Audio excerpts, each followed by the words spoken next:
Minecrafters. This is Friday, February 27th, 2026. We are live at the login screen. Hi, this is the Big Red 1967. Wanted to show you this before we logged in for the day. Today it says, enter the mob maze. Think you can escape? Mob Maze is a rogue elite multiplayer adventure where everything is supersized and nothing is safe. Tackle towering mobs, deadly traps, and redstone puzzles. Choose your ability, power it up, and push further with every run. So there you go, folks. You can try that right now. If you log into your Minecraft game, you can play this map right now. But I'm not. Well, not right now, anyhow. So I'm going to log in. We'll be in a few moments, and we'll get started on the Bad Omen farm. So stand by.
So, good afternoon again, folks. Welcome back. We are live at the Pillager Fort here in Hardcore World.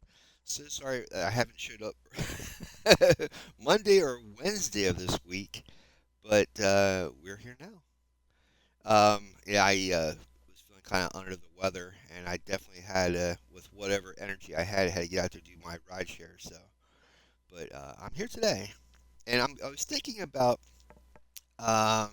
I might change up the stream format just a bit. And what I'm thinking is Monday will be the main survival world, which is not this. This is hardcore. Wednesday will be my original world that I've never shown. Well, I've shown on Christmas one time, but that was the first world I ever started when I started playing Minecraft. So I'm going to do that on Wednesdays, and then we'll have Hardcore Fridays. So Monday is main world Mondays. Wednesday is going to be Wind Back Wednesday, and Friday is going to be Hardcore Friday. So that way, it kind of breaks up the week and makes things a little bit more interesting. Plus, I would really like to get back to my original world too, that I first started playing before I even started streaming, and add a little bit more things into our channel here. So today, this is the Pillager Fort, and if you don't remember or haven't seen, I'm trying to make a Bad Omen farm. And how I can actually, this is hardcore, so if I die, I have to start over again. But as a reminder, this is World 17. I am not starting over. I am not starting over again. So what happens is I make a copy of my hardcore world. So if I die, we're just going to go right back to the beginning of the stream and start over like we are right now. So basically, I used this bridge from that hillside over there to make my way to the top of this fort here without getting harmed by the pillagers. And then I dropped water down, which is now flooding the fort and preventing any of the pillagers from spawning. The next step is I have to make a very large platform on the ground, and after that, and it's got to be all the grass blades, all the trees, it's got to be completely flat. And by the fort, I made some holes and I'm going to put a iron golem in the center of this fort on the ground level. So when the pillagers see the iron golem, they're going to go towards the golem and fall into these holes. I'll show you when we get to the ground. And then there'll be a kill box, and I'll be waiting for them 30 blocks below this fort, thereby letting these guys spawn in and then drop down into that box. The idea is the new updated version of the of raids is that originally you just killed the chief or commander that has the banner, and then you could start a raid if there was a villager nearby or a village. Um, Now what they did, what Mojang has done, is upon killing the commander or chief, um, you get a potion, and then when you drink the potion, um, that's when it starts the raid. So what I'm doing basically is gathering the potion bottles. Then I think above this is where I'm going to actually create the raid farm, is up there in the sky. So it'll be like a 2-for-1 type of deal. So I got to pick up where I left off, which was basically clearing the bottom level, making it flat. I was in the process of doing that before I left last stream. And then I got to dig the hole. Let me just check the audio real quick. Testing 1, 2, 3. Yep, I can hear it. Okay, sounds good. So, let me put this here, this here. Might have to make another chest. Hold on, I'm running out of room. I'm really impressed how this water is preventing any um, what's the word? Pillager from spawning in. This is really, I've been really having a blast with this. So far so good. I think that's pretty much everything. I'm gonna put my helmet on. All right, then we're gonna cruise back on down.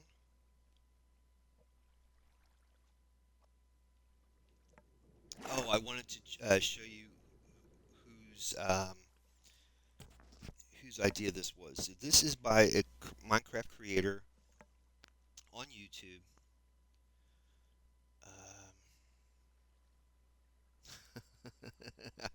I hope I can call it up.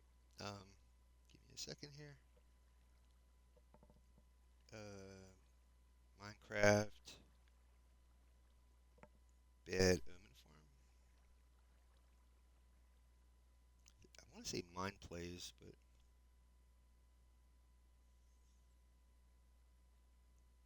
but Mighty Plays. Mighty Mighty Plays Playz. It's called Minecraft Easiest Ominous Bottle Farm 1.21.11 is the version. 450 bottles per hour. Now, his is going to be a little bit different than mine because he's using a trident killer. I don't have a trident killer. I don't want to take a chance going down in below and go after the tridents anyway. So what I'm doing is just making a temporary kill box that will have enough space I can stick a sword inside of and kill the pillagers as they drop down into the box. That's the only thing I can do for right now. Once I start getting more, I don't know,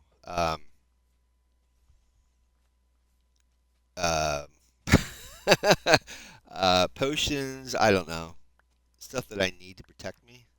I don't want to take chances because up until this point, that's why I'm up to World 17. Yeah, hardcore has been hard, so hence the name. But so far, I'm really happy with how this is turning out. Hi, Mr. Turtle. How this is turning out because usually, if I get to a raid farm, I'm dead within minutes of entering the farm. Not the farm, but the area. So I've been really happy how this has been turning out.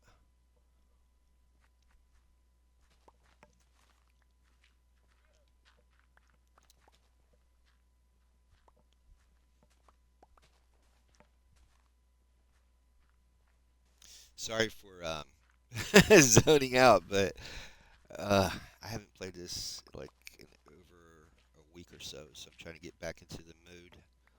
Um, I think I was telling you guys last time I checked out a really cool TV series on Hulu called The Old Man. It's a fantastic series, but I'm going to put a warning out to you right now. I just found this out. There's only two seasons, and I really enjoyed it. I watched the two seasons. At the end of the two seasons, there's a cliffhanger, and then I found out the show's been canceled. So if you really enjoy the series like I did, and you're expecting a third season, there isn't any. But it's really good. Um, and there's been talk. I've been reading articles about it, and there's been talk that the high hopes is that they're going to eventually have someone pick up the show and continue where Fox led off or left off. So hopefully there's hope. And I could very well fill in that, dry that water up, but you know what? I am not doing that. And that poor turtle needs to get out of there. So what I'm going to do is get him. Oh, you can't. Oh, you can't put a lead on a turtle? No. Figures. It's always got to be a challenge, something, a wrench into the works. Is he out? There he goes. Get out of there, dude. Get my dirt blocks. What I could do is put dirt under him, and then cause him to force him to go to the top.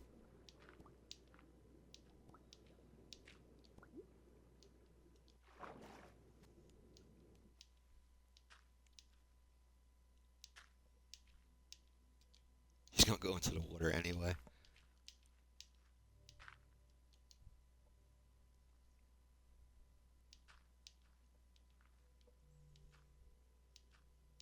There he goes. I just felt bad about covering him up.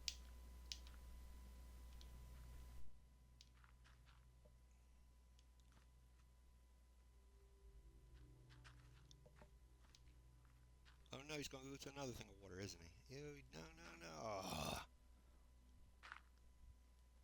Well, he loves it down there.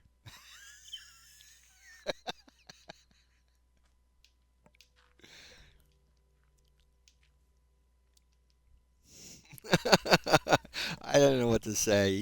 I gave it the college try. I yeah. I I am sorry. I'm sure he'll pop up again. See, there he is. He's fine. Yep. Uh huh. Everything's okay. The cake is a lie. What?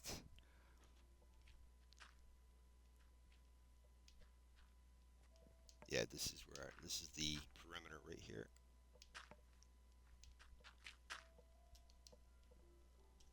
Ooh, I can't be that high up. Okay.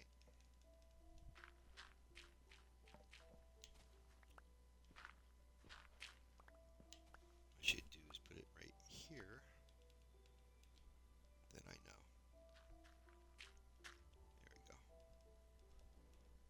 There we go. I saved the dirt, but not the turtle, right? And what did I say? The turtle's fine. It's fine. It's fine. Everything's okay. Nothing to see here.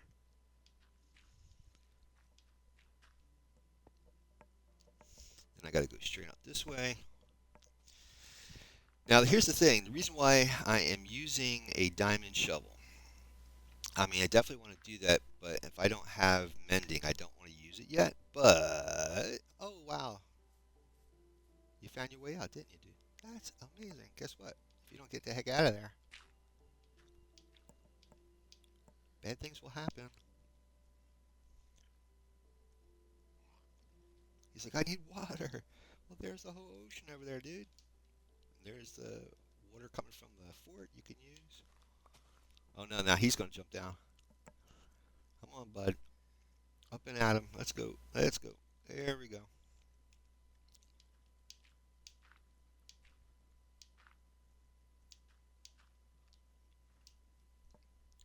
I think I got to make it this flat.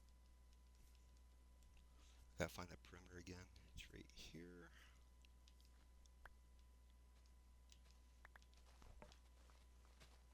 I gotta cut these trees down. It's a little bit of a bugger, but once this is all done, then you're gonna use this forever. So, but yeah, I was heartbroken, man, because I really liked the TV series, The Old Man. It was really good. It had Jeff Bridges, John Lithgow, Joel Grey. Just an amazing, amazing, amazing cast. And yeah, I guess the second season didn't have enough viewers, so Fox just straight out canceled the show. I was like, oh my god, man, why? Trying to think if there's anything else I've been watching, but I think up until this point it's been that. Um,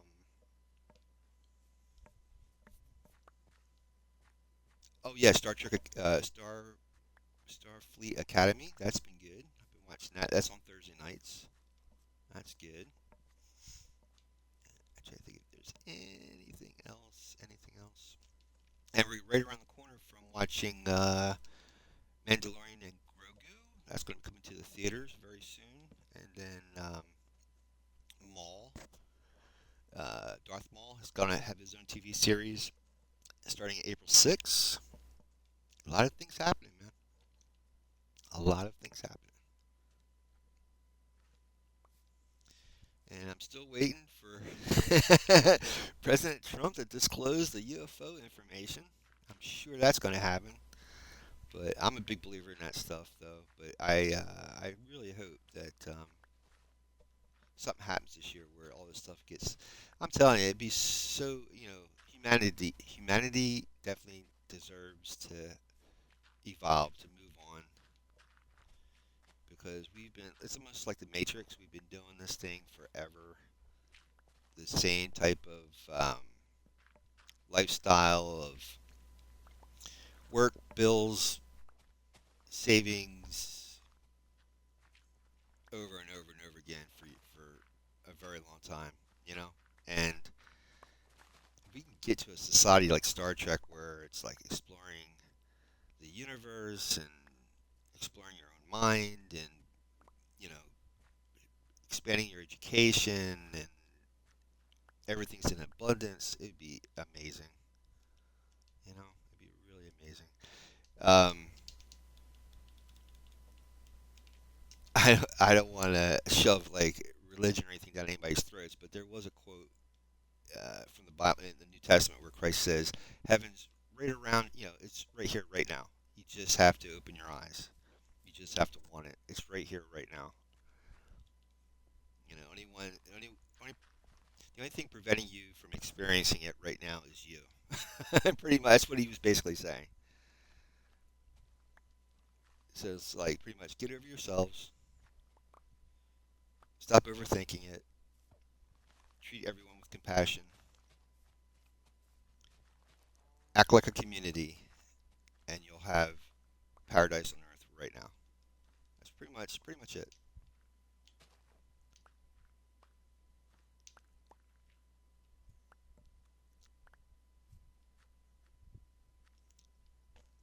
If I'm not mistaken, John Lennon even said that something like that in one of his songs. You got peace right now.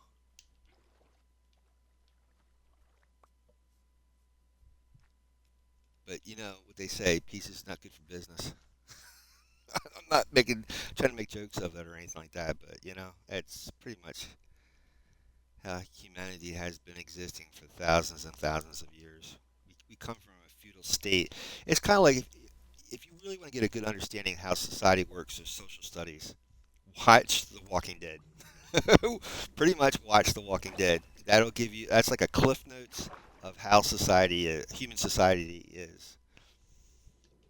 It's the irony of that show that you would think that the horror of The Walking Dead is the zombies, and it turns out is the humans that are trying to survive from the zombies. That's the horror story of how people treat people in that type of situation.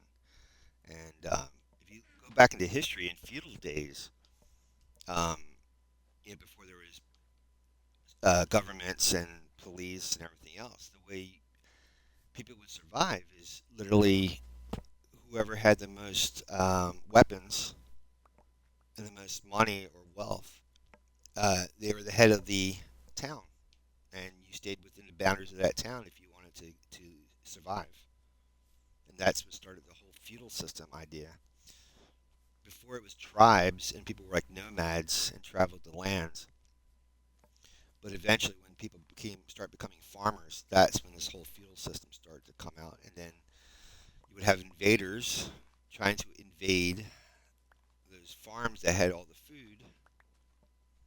So it was the idea of who could, get the most with the less amount of work, pretty much. And that's how you know feudal society started. Then how our society came out of feudal philosophy. But yep.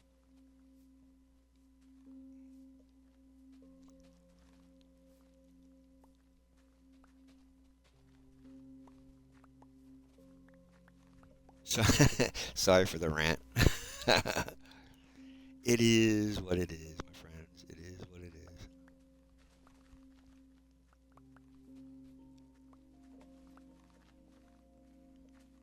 It's a lot of dirt, ain't it?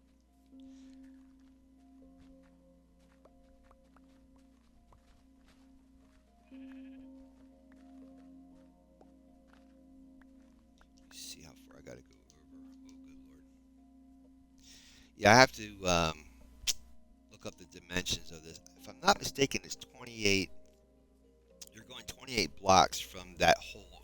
There's a hole right over here. If you can see it at the entrance of this wall, there's a hole, and you're going 28 blocks from the edge of that hole all the way out, and then you got to flatten everything within that perimeter. Once you do that, then you can start running the farm. You just have to remove this wall, the inside wall here, not the outside, the inside, so that the pillagers can see the iron golem sitting in the center. And as they try to come up here, they're going to get fall in the hole, and then it'll go down in that kill box.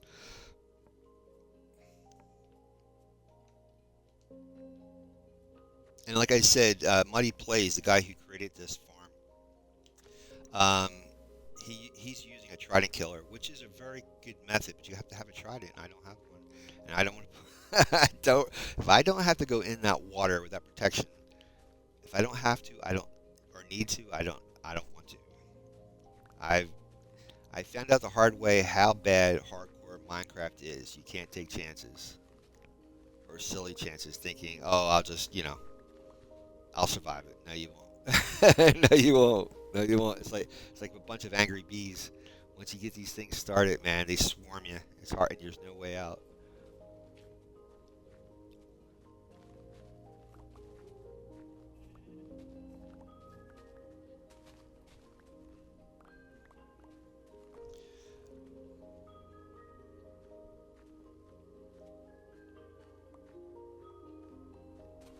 Yeah, I wish there was a faster way of mining out all this dirt, but really there isn't. You have to get better enchants, like I forget the name of the enchant. Efficiency. I think it's efficiency 5. You go much faster. Or if you get a beacon, which you put on a pyramid of iron or combination thereof, and you get haste 2. And with the efficiency, you can really whack out a lot of mining really fast.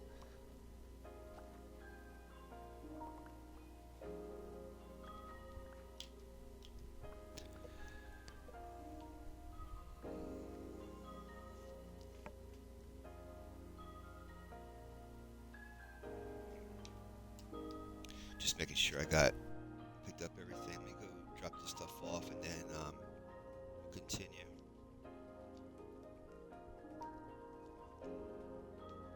Yeah, hopefully I can go down inside here and get that hole set up before the stream's over.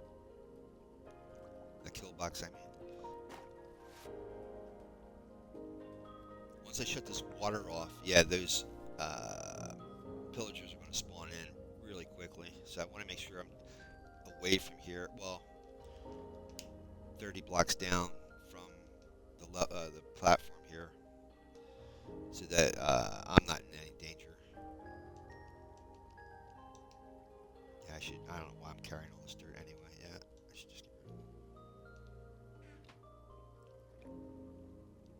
I can show you what to expect. Let me see here. So I gotta knock out that hillside there, all these trees, the grass, and then we should be okay. We should be ready. We're getting there. The reason why I'm going through all this is because I tried finding the spawn block that the pillagers use, and I think there's more than one. And if I make a platform up there and they spawn down here, it's going to be like all the. I want my work. Um, I want to, I don't want to waste time or waste energy doing something that's not going to work. So I think this is the most efficient way for me for the because if you find a spawn spot on that upper platform and that's the only spawn spot, yeah, I say go for it. Make the platform there, but nah, there's more than one. There's more than one spawn spot. Some of these can have up to five. These forts can have up to five spawn spots for the pillagers to spawn in on. You also want to make sure there's no structures nearby for them to spawn on. If there is, you're going to have to spawn proof those like the hillside. If there's a hillside near this fort, you're going to have to put like half slabs, grass, anything that prevents mobs from spawning in on them. And also, you have to remember that not only pillagers can spawn in here, regular mobs can spawn in here too. So you gotta think of that as well when you're doing this stuff.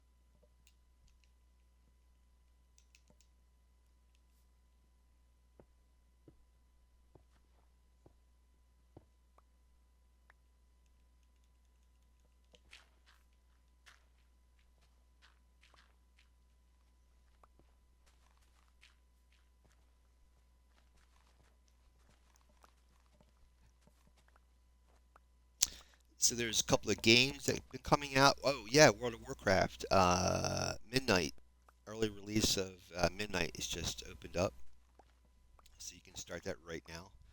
I'm trying to think that they came out with this game. I can't think of the name of it. Oh my god, it just came out. Marathon. I think it's called Marathon or something like that, and that's another shooter game. I saw some of it. Um, just my personal, what I like. It's not my cup of tea. Um, then you have Arc Raiders. That seems pretty cool, but again, that's not my cup of tea either.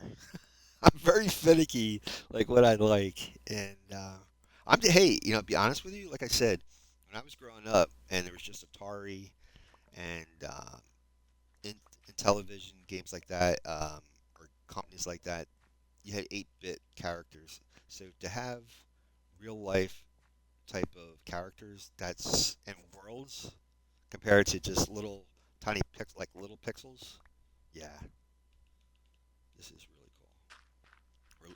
And in my mind, I think we're living in a really really incredible time right now. So enjoy it while you can, man. Nothing's a guarantee in life. Huh? I gotta go further back. Are you serious? No, I think I made a mistake. That's where I made the mistake. Yeah, yeah, I'm not supposed to go all the way back that far. I went too far when I was making the perimeter.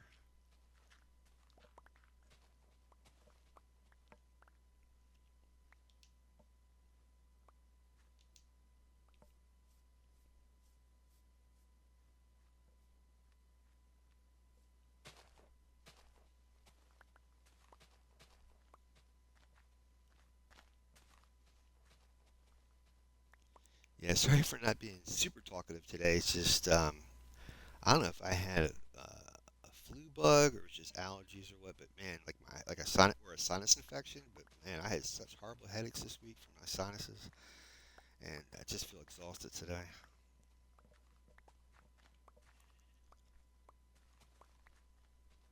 Oh, so another thing is the I told you that flying basalt generator.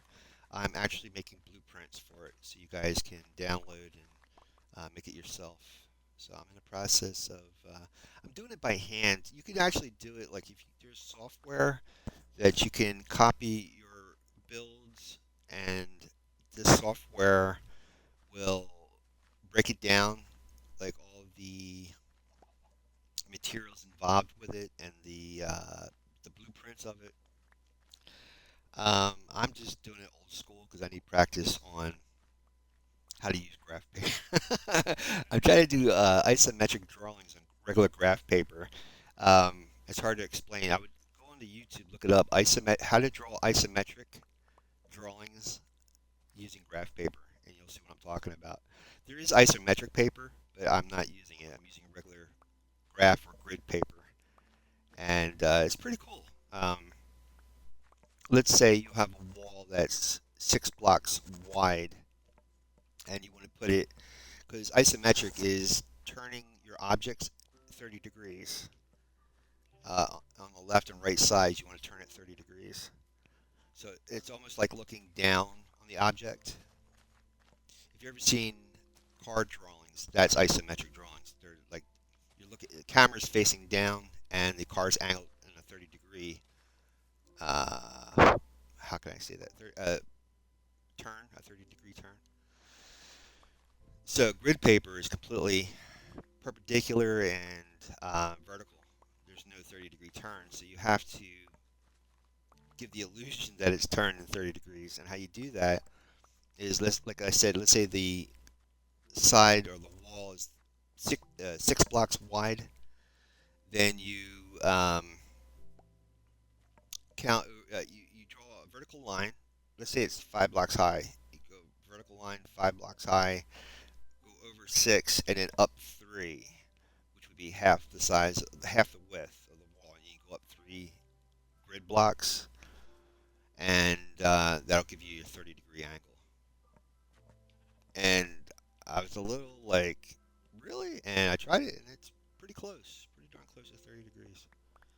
So, yeah, so I've been trying to make the um, basalt generator using that blueprint, and hopefully I'll have that done soon, and I'll post it, and you guys can download it to your heart's desire and see if you can duplicate.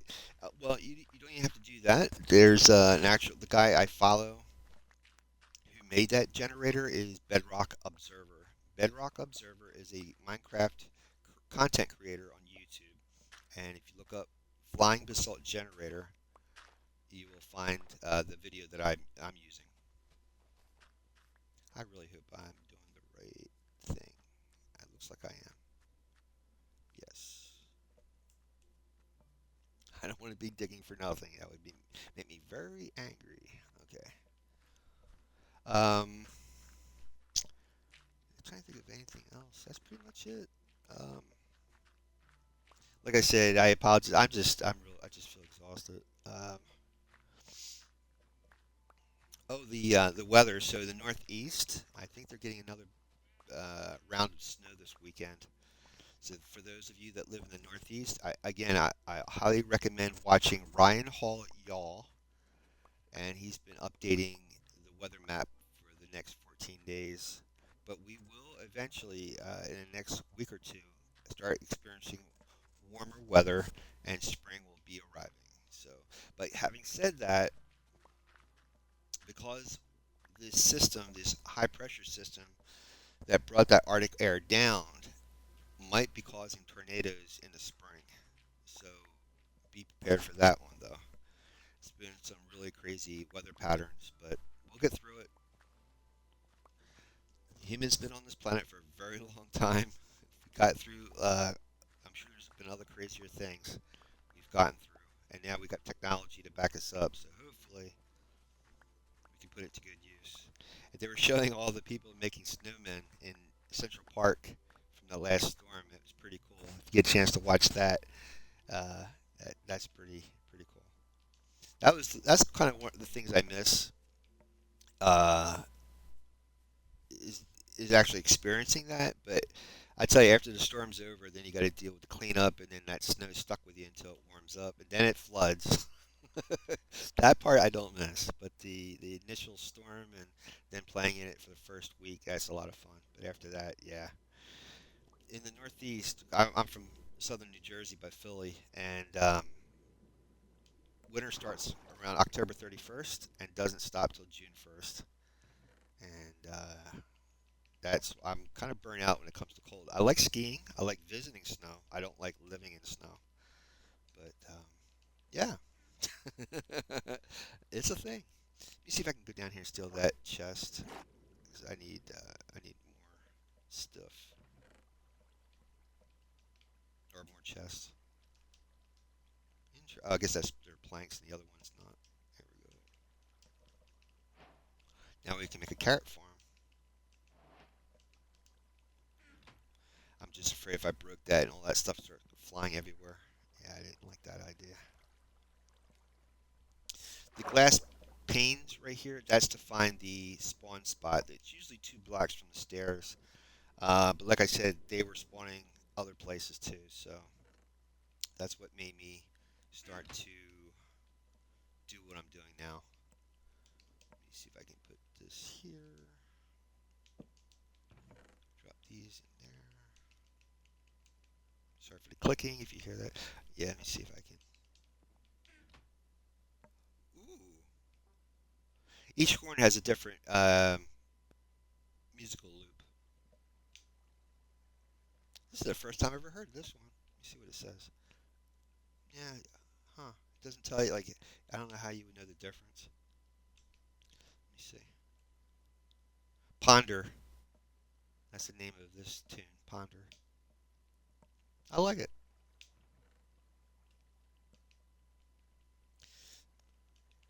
These came, the leads that came from Wandering Trader. His llamas broke away. So I got some free leads, which is a good thing. Now with the new updates, you can make leads from string. So,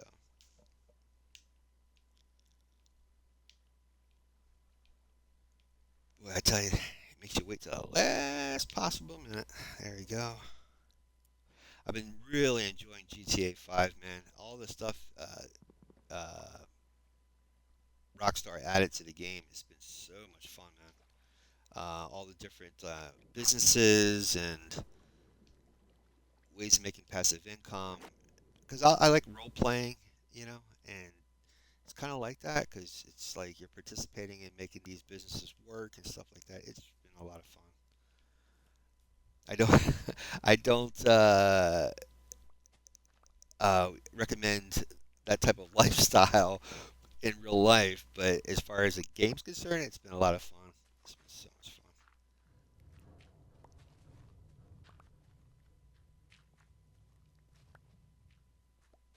There's a guy I follow who covers a lot of GTA 5. His name is Pubo Rama, Poobo Rama Rama, and he's one of the guys I've been really happy following. He's really up on the game, and then also s- um, subscribe for tacos. He's a British guy, and man, both of those guys hilarious and really know what they're doing. Makes the game a lot more fun and more interesting, I think. So check out those guys if you get a chance. Every week on GTA 5, for those who don't know, Rockstar will do different events each week and increasing like payouts for businesses and stuff like that, or good cars. Certain cars will be available to get for a cheaper price or free. So like I said, it's been. They had a lunar festival, which was really cool. Um, so if you have like a mansion in the game, yeah, you can get a mansion now in GTA 5. They decorated the mansion with the fire lanterns from the lunar festival, which was really cool. And like I said, what brought me really sucked me back in, and now it's like hard pressed in my brain is the Christmas. I never play during the Christmas season on GTA 5.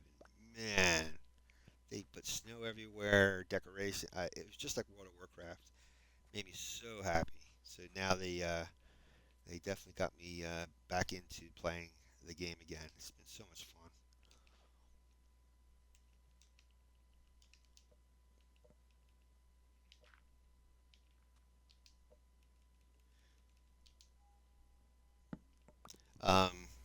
Yeah, like I said, because of the way the weather's been, like here in Florida, we don't. I mean, we did actually have snow. I think it was the second snowstorm, and what happened was it got cold enough. Oh no, it was the first snowstorm. It got cold. It's called Gulf effect snow because I'm on the west side of Florida, and the Gulf, the Gulf of Mexico was warm enough when the cold air hit it to cause snow flurries on the west coast of Florida and Orlando. Orlando got snow flurries too. Well, they're in the northeast, but they were still in the north.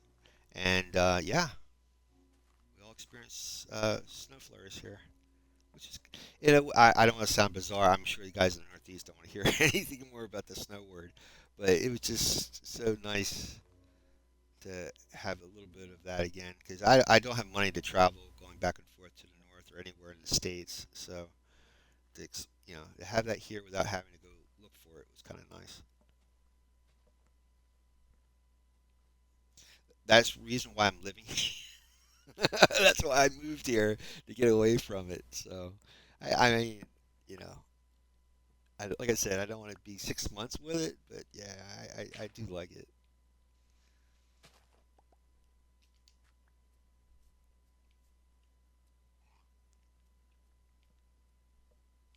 Especially when I was a kid. Oh my God.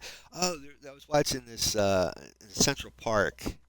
I was laughing. One of the reporters were saying something about last year's snowstorm in Central Park. There was a kid who had a sled who's charging people to use his sled, and he made something like a couple $100 to rent his sled out. That was the most, you know, clever thing for a kid his age to do. I just thought that was so hilarious. That was so cool. I didn't know that happened, but the reporter said she was interviewing people, and she found that the kid had did that, which is awesome. So awesome. He's going to be, he's going to start at an early age being very well off. I think very that entrepreneurship, man. I'm telling you, that's the wave of the current times is being an entrepreneur. Start your own business.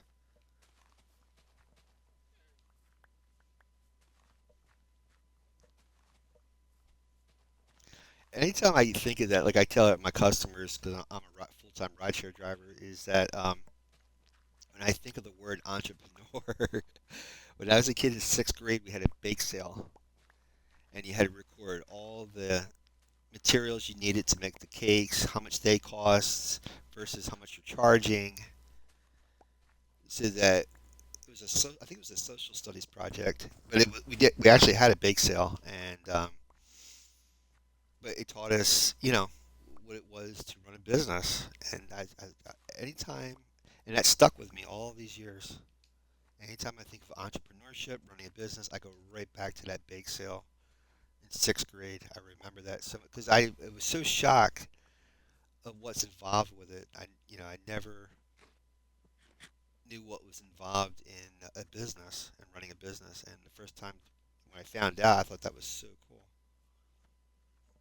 I mean, you're learning economics pretty much. You're learning how economics works.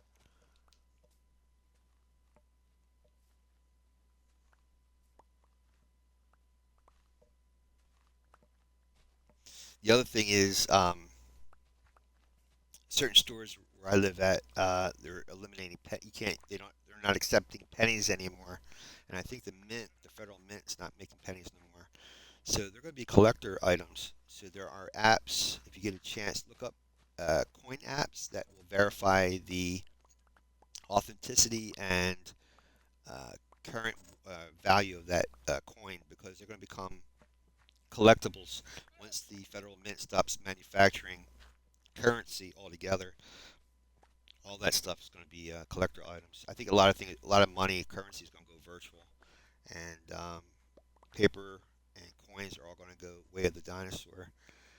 So if you have any of that, put it away, store it somewhere. Put it look up on the internet of there's books that you can get that you can put your currency inside of this book, almost like a collector's book, and that way when it does become valuable, that you'll have it stored away in a safe place.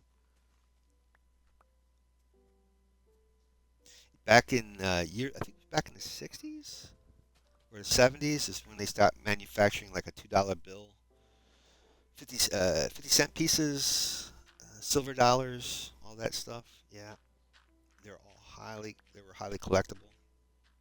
You got your hands on it. A lot of people would save that for their kids' college funds. When they would go to college, they would have that to trade in for their tuition.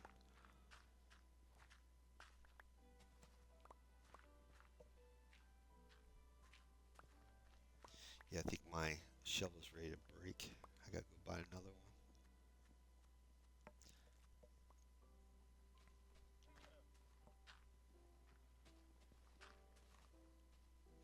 Sorry for having to put you guys through this, but unfortunately, there's no way to go fast to complete this. If there was, I would do it. You know, I would do it. Well, I'll tell you what I can do. So this way, you guys, I'm not gonna bore the stuffing out of you. Um, I'll show you what this is. We're working towards.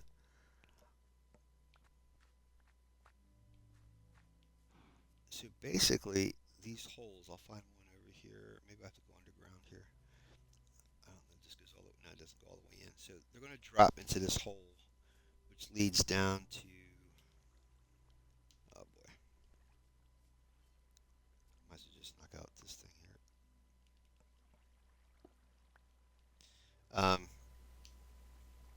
If I can get it in here, it's right here. So I'm going to put an iron golem like right here. I'm going to knock out all these walls, and then any pillager outside here sees the golem. He's going to come towards here and fall into this hole right outside this door. There's a hole right there, right there, and they'll fall in that hole. And I'll show you. See, after, let me grab some shut eye. They'll fall right into that hole, and then there'll be a kill box underground, about 30 blocks down below, because you have to be 30 blocks away from this area, away from the spawn spots, for them to spawn in while you're here.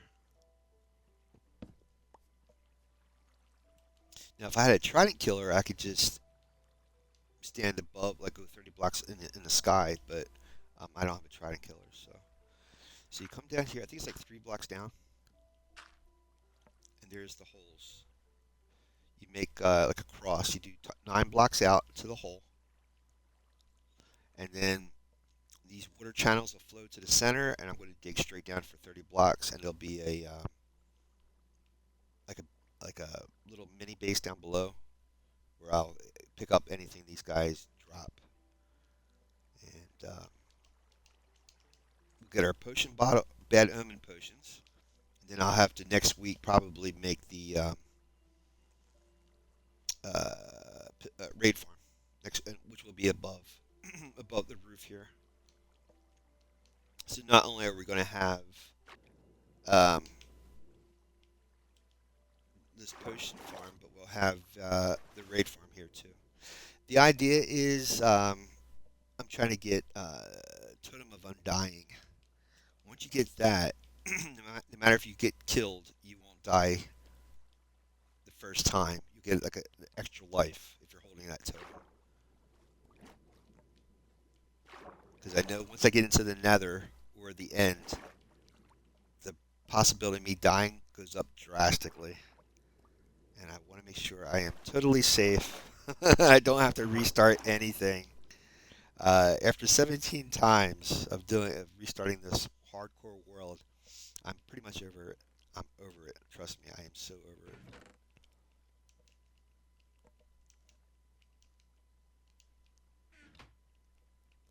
Like I said, there's Minecrafters like John Bams who, I tell you, they play hardcore. That's all they do is play hardcore. And if they die, man, they have to restart their world. But they're so good at what to expect, so experienced at playing, it is not a problem for them. But having said that, there is a video. If you look it up on YouTube, it might be on John Bam's channel, where he did a world for I don't know maybe 2 years, a hardcore world, and he made one slight mistake. And you should look at the expression on that man's face. Ooh, that was not cool. But he's very good at playing. He is so well versed on this game that to watch him is mesmerizing. To watch him play, he knows exactly what he's doing. He does like me. I'll stop and go, "What? What am I gonna do?" You know. And he just like he's a machine. He's a literal Minecraft machine.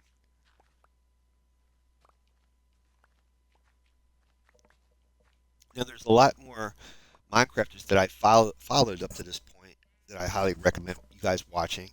And remember, always find out which type of platform they're playing on because if you're trying to copy what they're doing, if you're not on the same platform, it's not going to work. So, like, I'm playing on Bedrock version of Minecraft, and then there's Java Edition, and then but Bedrock covers a lot of platforms, a lot of consoles. Bedrock. Java is strictly PC. That's just for the PC. So if you're watching a particular Minecraft creator, you enjoy what they're doing, you want to copy what they're doing, or if you like their project, make sure you're using the same platform they're using. And once you do, or the same version of Minecraft, and once you do that, also it's not the platform, but also the version. Check the time you're watching, like when they put out that video, because if it's older, it might have been updated and it might have changed. The farm might have changed. So if that ever happens, always look for an updated version of that farm by that Minecraft creator. Sometimes they'll update when the farm changes because of updates, and they will do a new version of that farm so that you can get a chance of it working. There's a lot of farms that have been working almost all the way since vanilla has not been affected. So keep that in mind too. So you might say to yourself, why even bother if it's not going to work or it's going to, because some of these have not been affected at all. So anything that can help you get ahead in the game, I highly recommend. And like I said, it's Minecraft. It's a thing of exploring, uh, gathering, and making machines to make your life easier. That's pretty much the game. And once you get used to that system, it makes the game really interesting. And then it's almost like playing jazz music as a musician. You can improvise, come up with your own ideas, of how it works for you. I think we did it. We got this flat. Now I just have to break all these trees down. This has got to be grass. I can't have no path blocks, so I got to do that yet. Let me go over here because I think there's more trees over here. Then I'll go back on that side, do that.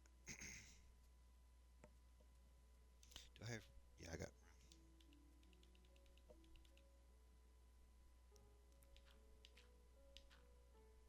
Yeah, I don't have new scaffolding yet, so I got to do it old school.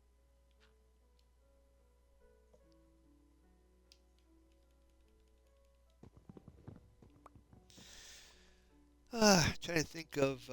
So while I was watching the storm coverage, it brought me back to 1978. In December of 1978 in New Jersey, we had a really bad blizzard, almost the same that went through these past 2 weeks. And for me, I was 11 years old. It was around Christmas time. Star Wars just came out in '77, so that Christmas of '78 was the year. So let me explain. So this is where it gets tricky explaining the story. So Star Wars came out in '77, 1977. I think it was May of '77. George Lucas was really expecting, the movie, of course, to do really well, and he thought he better get have toys ready because it was the movie's really made for kids. So he wanted to make sure there was toys that kids could, for nostalgia purposes, kids that could they could play along, So he tried to find a toy company that would make toys for the movie, and he first went to he first went to Mattel, expecting Mattel because Mattel at that time was one of the number one toy companies was Mattel, and Mattel was like, oh no, we're not taking a chance on that because it's that type of movie we don't think it's going to do well. We don't want to invest our money in that. So he went to I think it was Hasbro or I'm trying to think what Hasbro was. No, it wasn't Hasbro. Kenner. It was Kenner at the time. Then Kenner became Hasbro, but originally it was Kenner Toys. And so he went to Kenner, and Kenner was like, "Oh heck yeah, we'll do it." But there was after the movie came out, the demand was more than Lucas expected, and it was more than Kenner had produced. They only manufactured so many toys, and the movie was such a hit, and kids wanted it so bad that all the stores ran out of those toys. There was no toys available for the Christmas of '77. There was no toys available. So what Kenner did was offered if you go to the toy store to buy your kids for Christmas uh, the Star Wars toys, like the figures, action figures or the ships or whatever, instead of that stuff being available for you to buy, there were these vouchers. They had these big like cardboard vouchers that had the picture of the toy and stuff on the cardboard, and it would say for the price. It would be for the price of the toy, but you wouldn't get it until the date on the voucher. They would send it to you in the mail as a parcel. So everybody in the Christmas of '77, all these kids in the Christmas of '77 were getting these vouchers for Christmas. And '78 was the year. The Christmas of '78 was the year that everybody was actually had a chance to play with all the toys. Was in '78. In '78, in Jersey was the big winter, the blizzard of '78 was in Christmas of '78. And I tell you, we had we had the Star Wars toys. We had the snowstorm. We had sleds. No school. Oh my God, my brain was exploding. I was like the most. It was the best Christmas of my life. Was that Christmas of '78? Now, having said that, here comes February of 1996. I'm in my I'm in my 20s. I'm living by myself in an apartment, and I was working. I was a truck driver working out of CSX Railroad in Philadelphia, parking trailers for them in a train yard. And on the news, they were saying, "Oh, it's going to, it's going to have we're going to have snow tonight." And I'm thinking, "Oh, it's going to be flurries. It's not going to be a bad storm." And son of a gun, it was the same storm like the one in '78 and the one these past 2 weekends. It went for 3 days straight, nonstop. And I lived my apartment parking lot. You couldn't see any of the cars. They were completely covered. You couldn't see any of the cars. You had to go, dig around to find your car, and that was it. My romance with snow was over that day, and I've been in Florida ever since. But I still remember '78. Oh my God, that was such. And so my point is of the story. This whole point of the story is, um, I was watching the coverage of these past 2 weekends and brought me right back. It brought me right back to '78. Oh my God, it was so nostalgic, man. I was playing as I was playing GTA 5. I was thinking of the Christmas content, but we don't have snow now in GTA 5 right now because it's not Christmas. But I was playing along and I was watching the coverage of the snow, It was so bizarre. I'm so bizarre. I'm just really a bizarre person, but it was so much fun. Yeah. Any chance to go back, to relive certain stuff like that, I just think that's so cool. Well, because of AI and virtual reality, a lot of that stuff's gonna, you can actually have pictures like if you have any type of pictures whatsoever, you take it to AI and tell AI to animate it, any type of photograph, it'll bring it to life. People in the picture will start moving and smiling and looking at the camera, waving. It's kind of spooky in a way, but for a lot of us, before there was, you know, digital cameras or VHS to make movies, there was, I think it was called, what was it, Super 8, which was like a little film projector before VHS, and before that there was nothing. And a lot of people didn't have any access to any of that, so you just have regular photographs.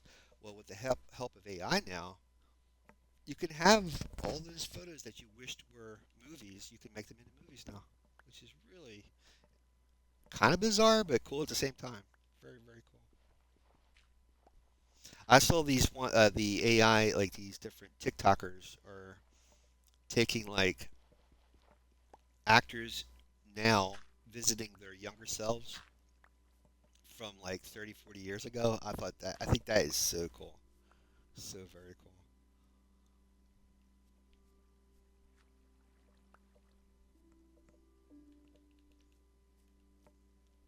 Trying to figure out like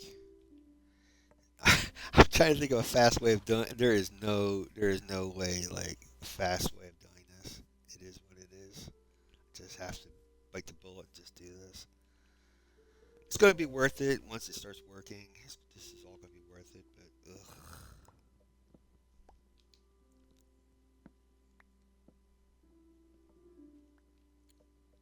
As long as you keep all the wood separate from the leaves will break on their own.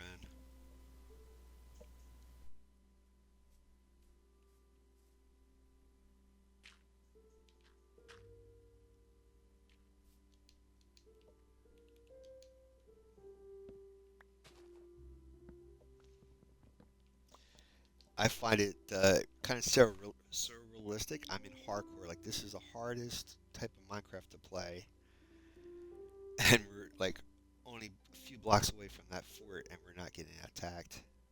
I think this is so cool. I'm not in creative or anything like that. This is regular hardcore survival. How, like I said, how I'm doing this is I let that water flow from the top of that fort all the way down, and it's flooding all the spawn spots, so the pillagers can't spawn in here. I don't understand why they don't spawn in the ground down here, because I thought after I broke the grass blades they'll start spawning in, but no, they haven't spawned in yet. So it's working. I guess I could have made a platform up above, but like I said, I don't want to take a chance. If I'm going to do all this work, I want to make sure this thing actually works for sure. And doing it this way is making sure it will work. So,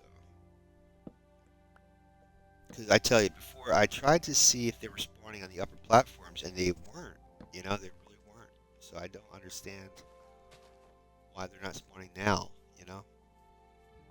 So the only thing I can think of is the other spawn spots are inside the fort there on the different levels, or right around the outside where this water is laying. That's the only thing I can think of. I know for sure once I turn that water off, they're going to be down here, man. They're going to be down here in droves. So I'm going to be way down below before that happens. I should take this out. Well, yeah, I should take this out.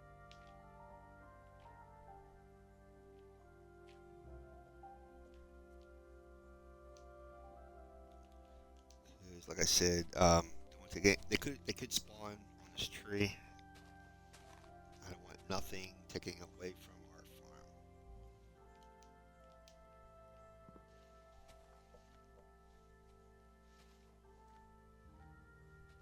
St. Patty's Day is right around the corner, you guys. March 17th, man. Look at the eyes. Aye. Protect your lucky charms at all costs.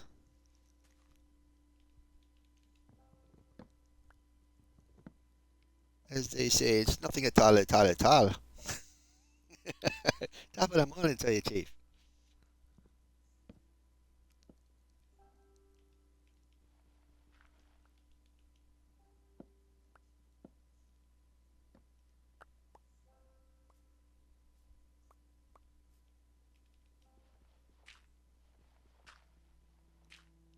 Where Sean Connery says, "You did your job. You did your duty, and you can go home and sleep well."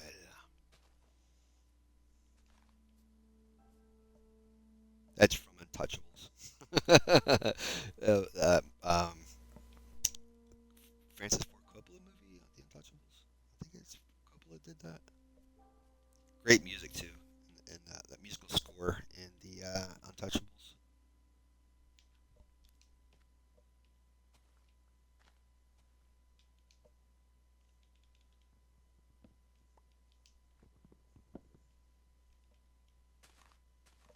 I started rewatching Boba Fett last night. Oh, I love the Book of Boba Fett. So good. Music for that was really good too.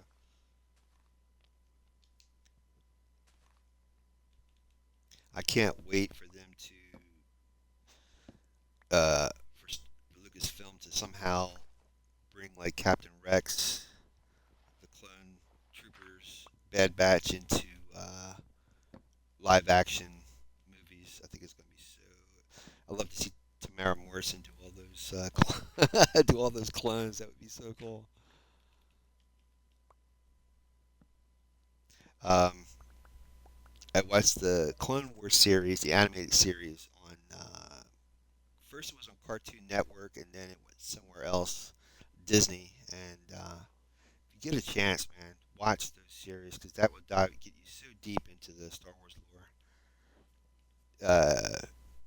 Um, Dave Filoni was brought in specifically for that series, and because of his writing, I'm telling you, the lore has gotten so deep and so rich. It's been really cool. And then John Favreau has added his own touch to this stuff too, which has been really good.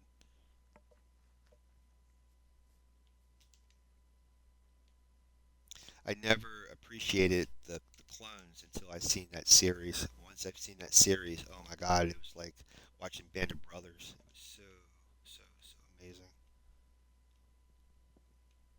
Because you're like when I was a kid watching Star Wars in '77, I'm seeing these soldiers that all look the same and were scared, were intimidating and brutal and all this stuff. Never thinking, because they're so brutal that it takes away from their humanity, and to think that there's an actual person behind that mask and there's something that drives them. And if you get a chance to watch the Clone Wars series, the animated series, you'll see that it humanizes the clones so you can understand their point of view, why they did what they did, and how the stormtroopers became what they were and stuff. And it's really amazing how uh, Dave Filoni did that with the writing. It's just amazing writing. Really amazing.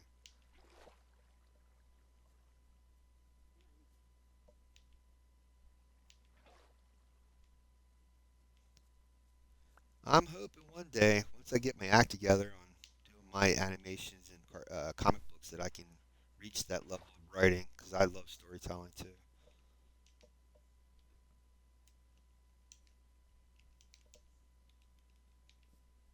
What happened was, I guess in a way, how I got into the idea of story making. I love stories. Is when I was a kid. Anytime I see a really cool movie that I liked a lot, or I went to the theater, I went to the theater and saw it, and I came home. My grandparents would be in bed because my mom and dad were divorced, so my mom was single. I was raised with, she would work, and I was raised with her parents. So they'd be in bed. I'll get them from the theater. They'll be in bed, and I wake them up and they're like, "You got it! I gotta tell you the story about this movie, man. I gotta tell you everything about this movie." And I would tell them from beginning to end the entire movie as fast as I could. Sometimes I would come in to be rolling their eyes like, "No, not again."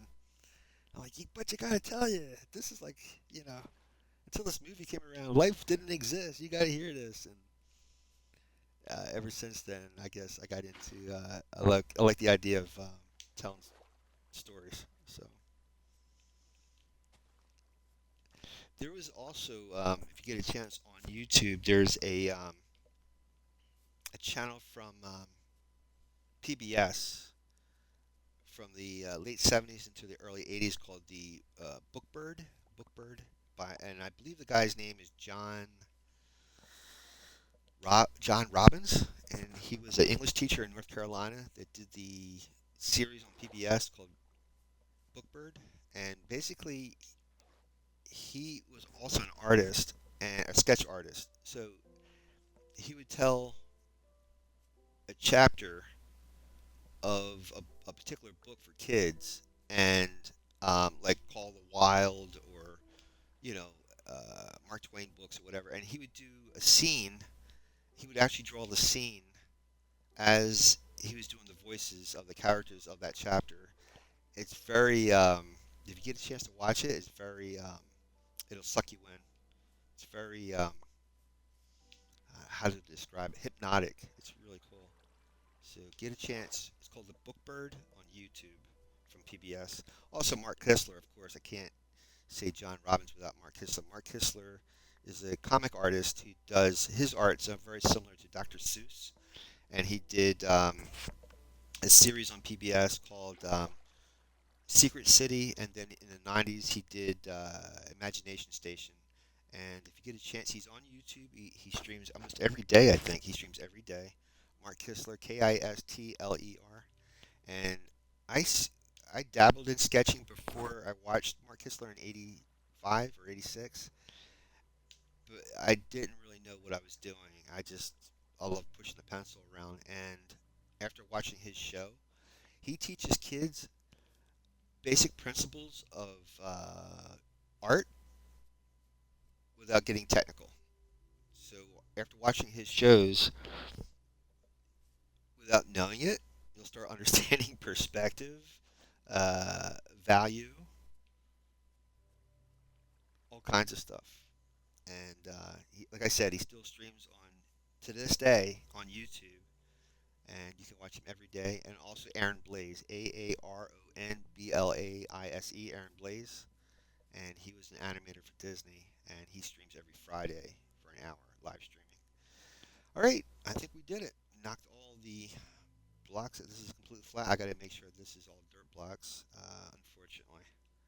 So I got to fix this.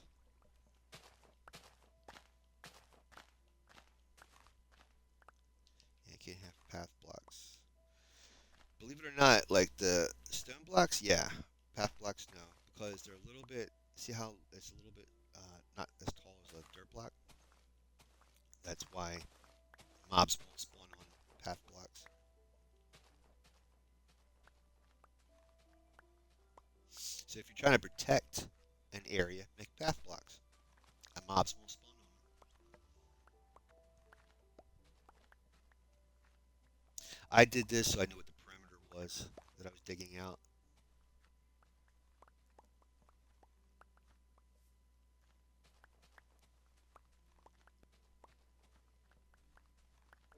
Now I'm a little bit leery of these other hillsides over here, but I'm hoping that 28 blocks is going to be the number. So crossing my fingers.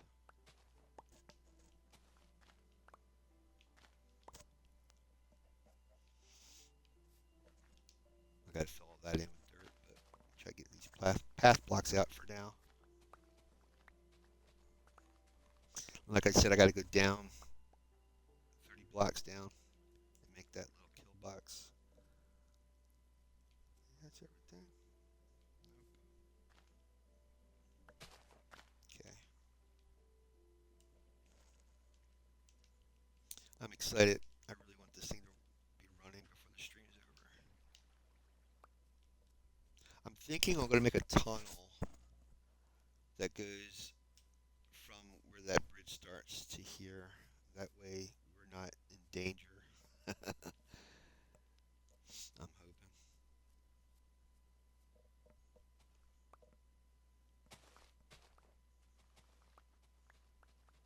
If you go to my earlier videos, like from last year, in my regular survival, you can see the type of raid farm I made, how I made a base like storage area underneath. And it's very useful, but now because the mechanics of a raid farm has changed, um, it's not worth putting all that effort into it like I used to. This is gonna be actually this will be the very first different type of raid farm I've made since the update. So this is going to be. I'm curious to see if this is going to work or how it's going to work.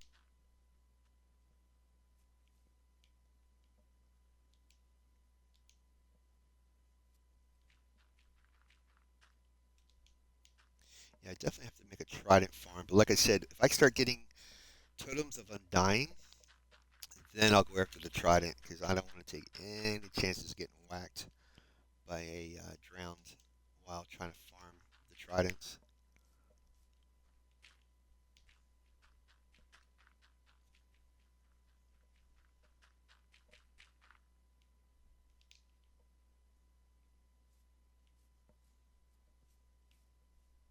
We're getting closer.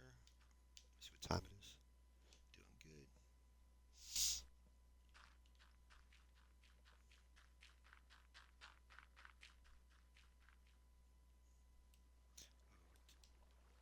Okay. Now, I think that's it. Let me just make sure everything's covered. Then I go good. Start digging down. I think everything's pretty much fixed. I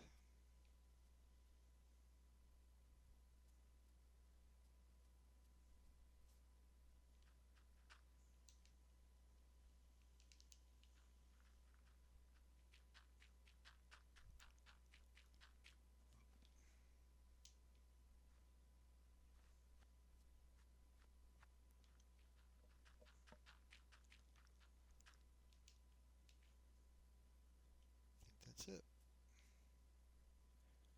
All right, now I gotta go dig down. And always remember in Minecraft, and I gotta break all this too. Let me see how much room I have. Might be able to break all this. So you need to have the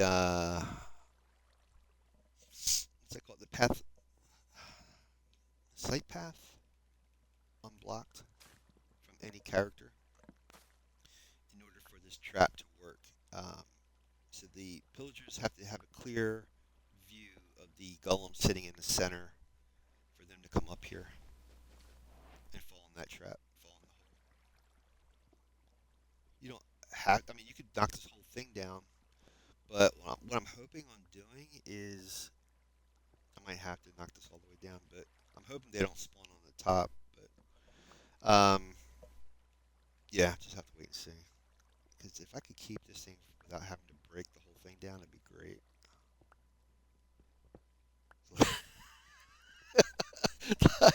The less work I have to do, the better. The happier I'll be.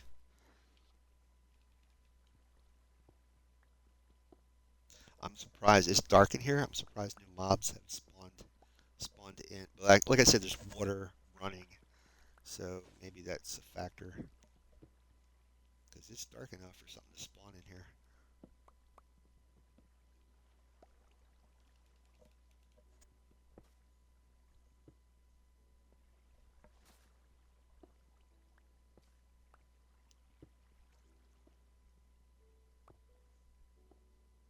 I always love how Mojang, um, the game pretty much creates all these villages and towers and stuff, and I love the structure of how they designed this. It's very simple. Even though it's very simple, it's kind of elegant in a way.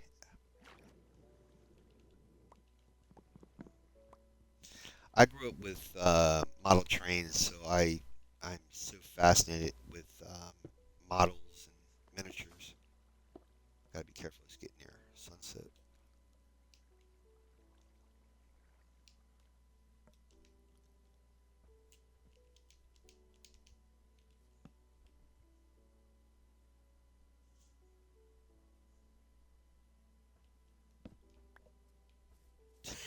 I'm not taking any chance. I don't need no creeper coming up on my backside.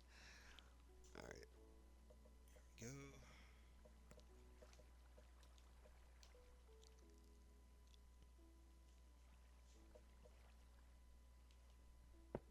This is so that I know where the center of the tower is to put the golem, and it's that dirt block right there.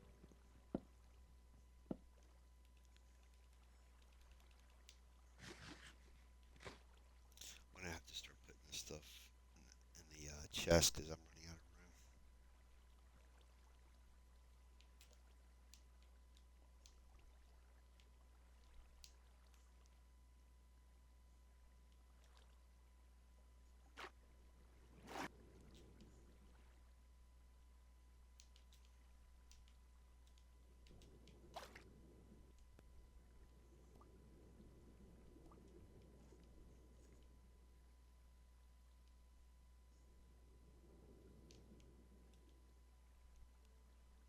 I have to make some more chests because I think these are filling up.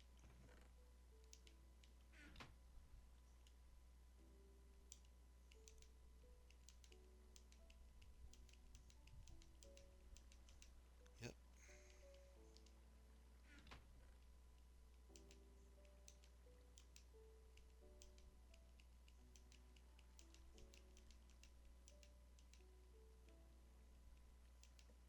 Let's see if I can make some more chests. Maybe three.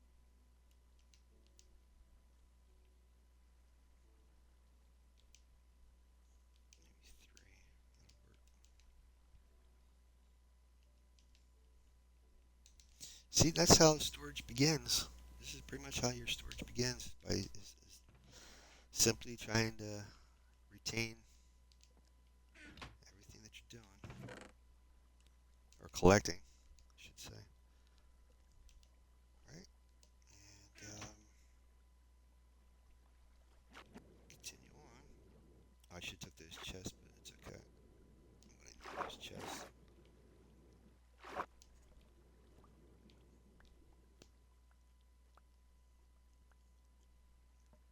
It'd be cool in a way, like if you had made slabs of like somehow being able to combine them together to make um, planks, so that nothing gets wasted, or stone blocks, make them whole again. But as part of the challenge, make do with what you got.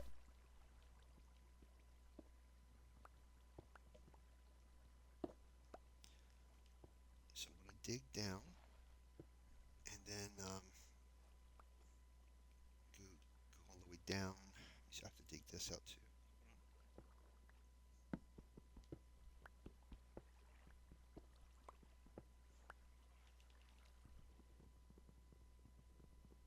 I'm in water. That's why it's taking so long to. Oh, I'm using my shovel. What the heck?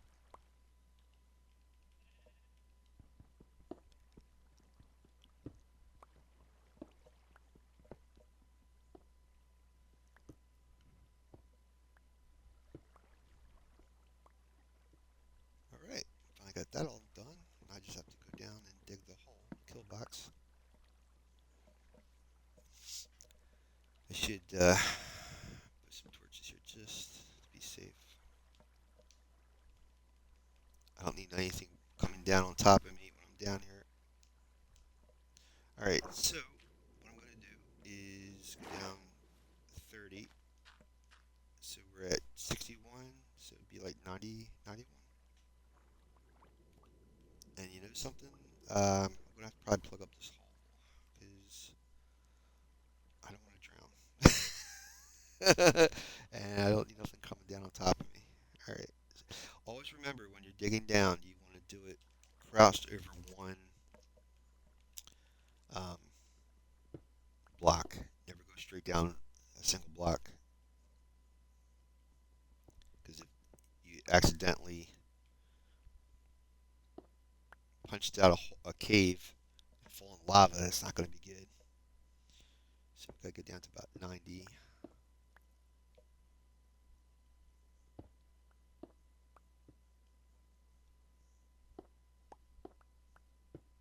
Throw down a torch.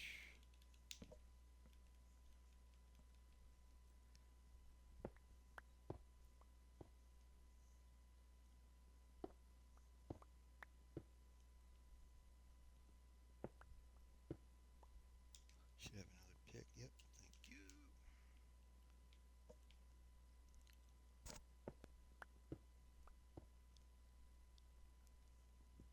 Oh, we're going the opposite way. Oh my God. All right. What was it? 60? It's a 30. We're going down to 30.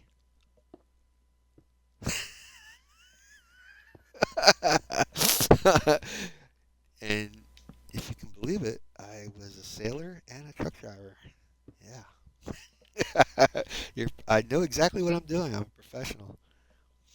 Oh. And I'm a rideshare driver. You want me to be your driver? I know exactly where I'm going.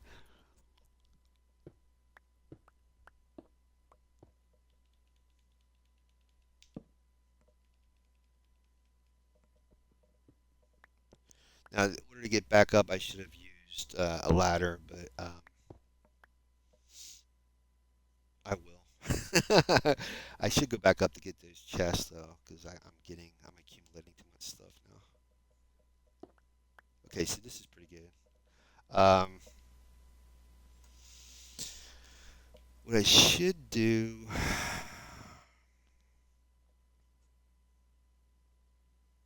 is find out what direction I'm going to make this tunnel.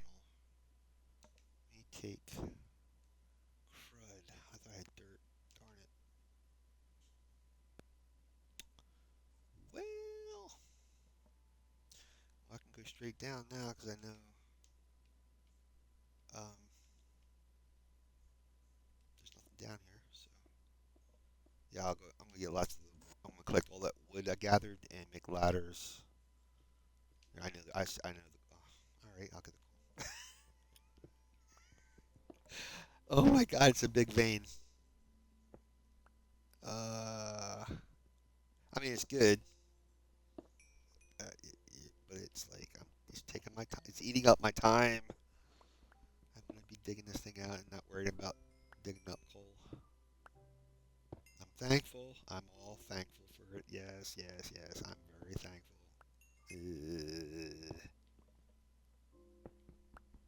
Look at all this. This is good. This is good. Any other time, be fantastic. It's just that I don't have a lot of time to be digging the stuff out.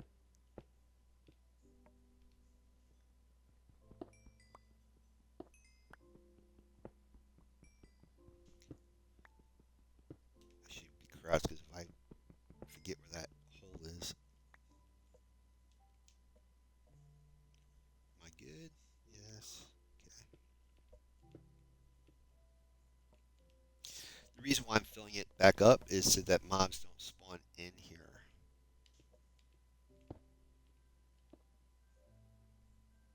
Yeah, that would not be good. Okay.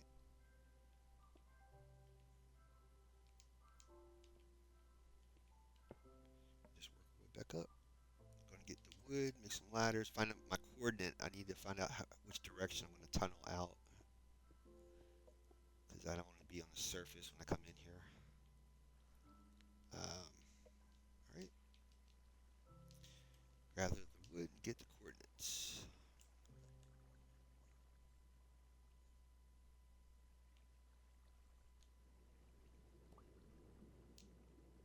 So I think over here would be a good way.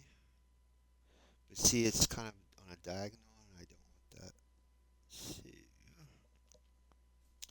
What I'm gonna do is probably dig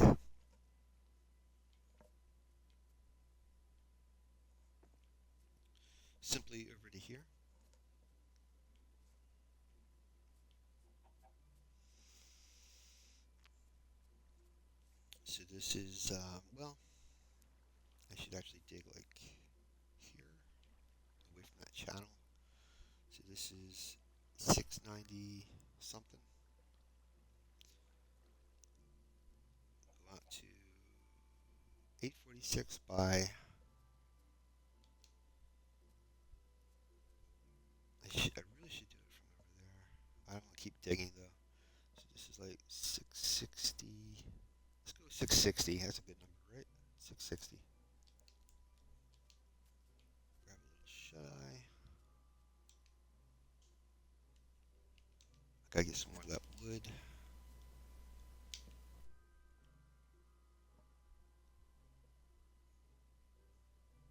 And this was what? 847. Let's go with 845. 660, 845, 860. 6, yeah. You know what I'm talking about. 845, 660. And I know it's negative. I know.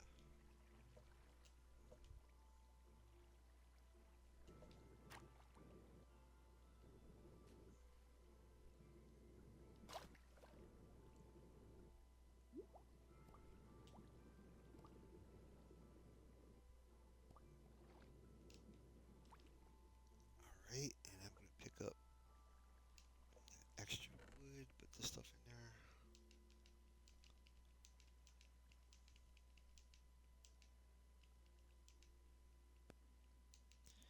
And I guess I can take that, that,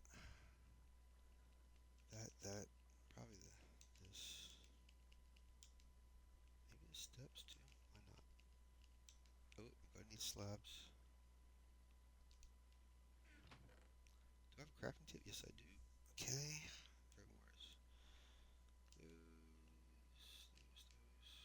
Steps. Slabs. Slab. I think that'll do it.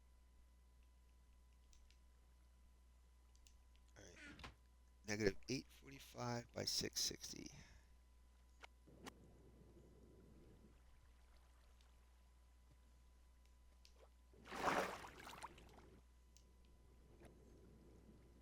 Oh, oh, I need to make a ladder. That's okay. I gotta go all the way to the bottom though. I hope I can. I don't have an extra pickaxe. I'll make it along the way, I guess.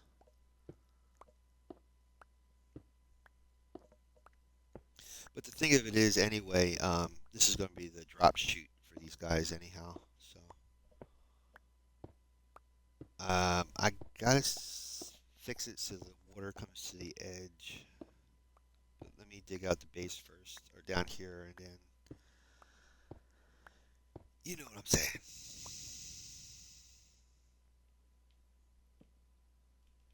Okay, so negative 845 by 660. Okay, 845. Which direction is 845?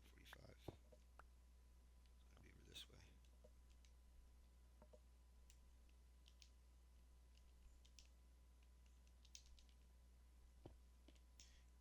845 should be this way, right? Yep. Once we get up to 845, then I have to go to 660. There we are, and then 660 is this way. No, it's this way.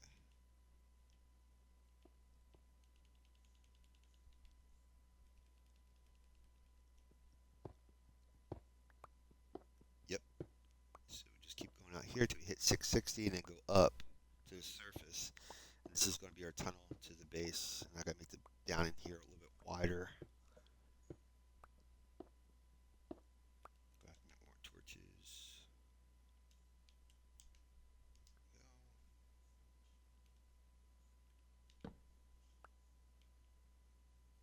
I hope these torches. I threw a chest down. I got a chest here. I should be able to put some of this stuff in there.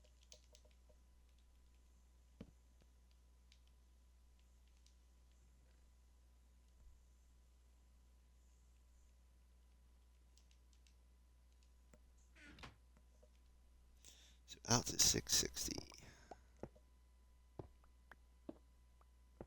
Make torches on the way.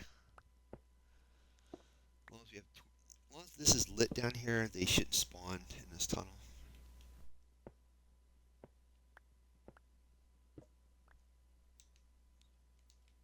Right. Set this stuff in there. Take my crafting table. There we go.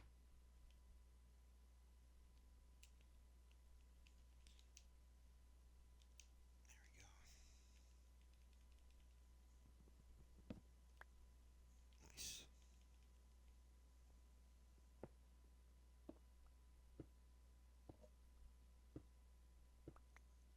And eventually, in fact, we're going. Not only are we going to get potion bottles out of this, but we are going to get other items from the pillagers, like tools and almost like a raid farm, but not good as a raid farm. But we still will get as much drops as you would get from a raid farm. And once I have the potions, then I can actually create the raid farm where we'll get all the good stuff. So it's progressive, little by little. We're getting there. Once you see it getting a little bit dark, just throw a torch down, and you'll be okay. And if you notice you're not picking stuff up, we've got iron. Go ahead back to the chest. I really should get the chest out of that way. Just move it over. Move it over here or something. I don't know. Just move it like here for now. Ooh, more iron. Oh, this is a good spot. Excellent. Alright, let's dump this stuff in here for now. Should use those. I'll come back and get them. Because that's going to be a way easy way of exiting this thing. Some of these steps.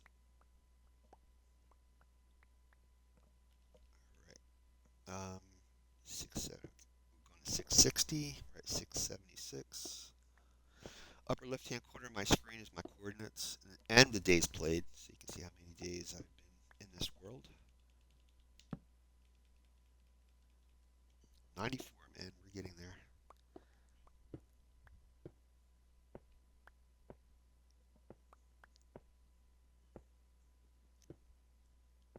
Right. Yeah, definitely not 666. I'm not playing on that number. What was the other one? Friday the 13th. We're getting another Friday the 13th. I think it's going to be in March. Beware the Eyes of March. That was from Shakespeare, I believe. Oh, 660. Got you. There we go. Oh, wait a minute. There we go. Now I just got to dig out. Go straight up. It was from, I think, oh, I'm so horrible. Mark Anthony? Something like that. I have to look it up. It's a good play by Shakespeare. Beware. It was one of the Roman senators to Caesar saying, "Beware the Ides of March." In other words, uh, beware of an assassination attempt. And if I'm not mistaken, the Ides mean there's a certain day of March considered the Ides or Ides, Ides. I believe it's spelled not eyes like an eyeball, but Ides. It's a Latin word, I believe. Oh my God, how far down are we? Oh, that's right. We went down 30 blocks, right? Yeah. Great. Copper. Copper you can pick up with a stone pickaxe. You cannot pick up any other ores outside of copper and iron with a stone pickaxe. If you try to pick up like gold, diamonds, anything with a stone pickaxe, you're gonna lose. It won't. It'll just break. You won't pick up anything. So an iron pickaxe is for everything else. Stone pickaxe is for iron and copper. I guess I have to go back up to level 60. Uh, if I just made a ladder, right? If I just made a ladder, I might have to. But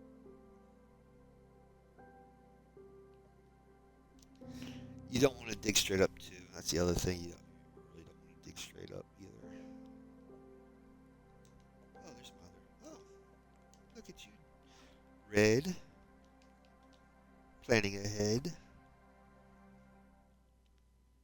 I'm afraid that we might be actually. I forgot that we're at level 30. We might be digging straight out into water, where we'd be coming straight across, drowned.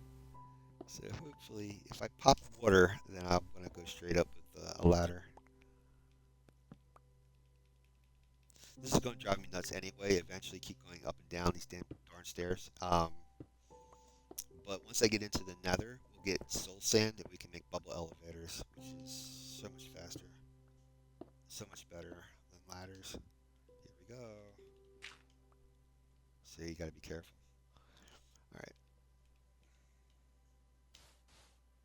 Yeah, that's what I figured. Now you got we could be under the lake or something. Yeah, this ain't good. Yeah, this ain't good. Oh my God, the pillagers are spawning out here. That's not good either. So I'm gonna have to make a ladder and go straight up at 660 instead of doing that. Throw my bed down. Please don't die.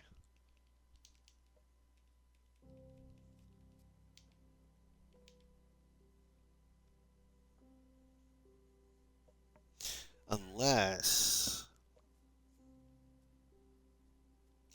I guess that would be kind of cool because the pillagers won't be over here in the water. Where was the hole at? Was it 8:45? No, no, no, no, going the wrong way.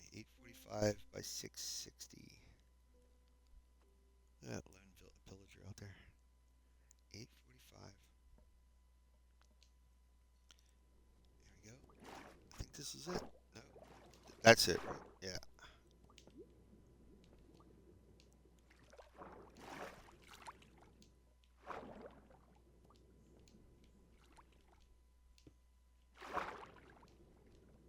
So I can bring a boat out here and then to swim down inside there. That should keep the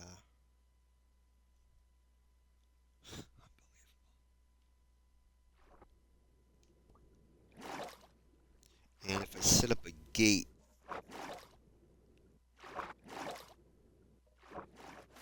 that if there's anybody that shouldn't be in here, that should stop them.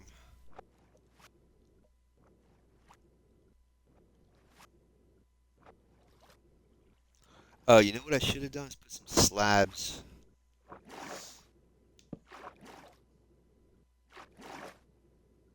on the top of that those blocks in the river so that nothing would be sitting on top of the blocks. But oh well,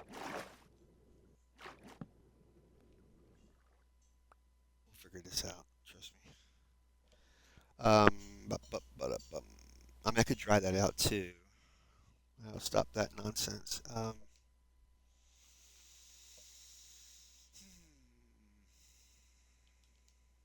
Well, let's just put this block here for now because I want to dig this out before it gets too late. So that nothing's going to jump down in on us. I wonder if I have a half slab. No, I don't. Okay, we'll just leave that for now. And I got to dig this out so I have a kill box.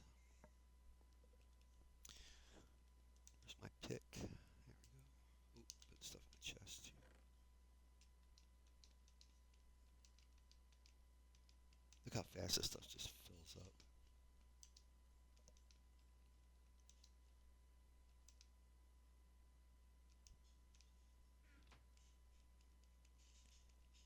All right.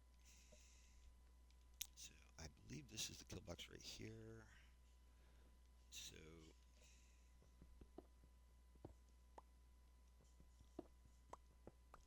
okay, what I'm gonna do?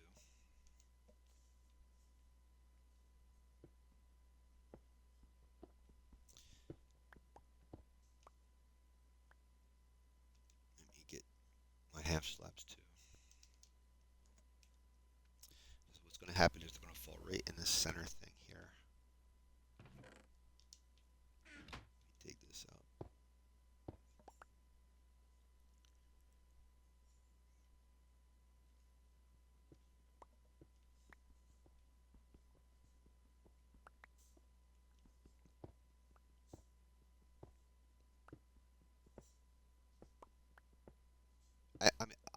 eventually make it bigger, but I want to get this thing running before my stream's over.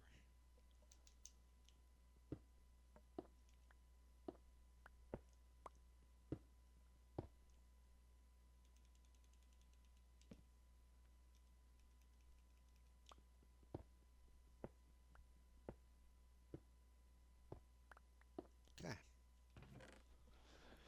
And the other thing I could do is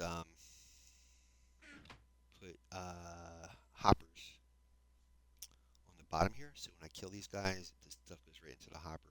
So I'm going to need iron.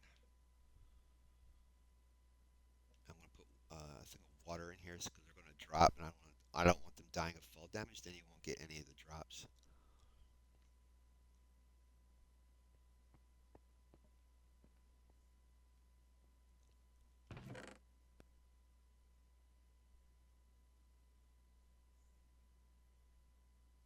Yeah, I'm getting really. I don't think I have enough steps. Well, I got that stuff.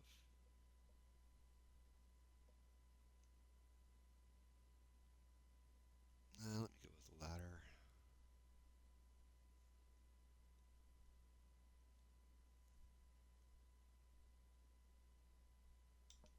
Let's go with the ladder.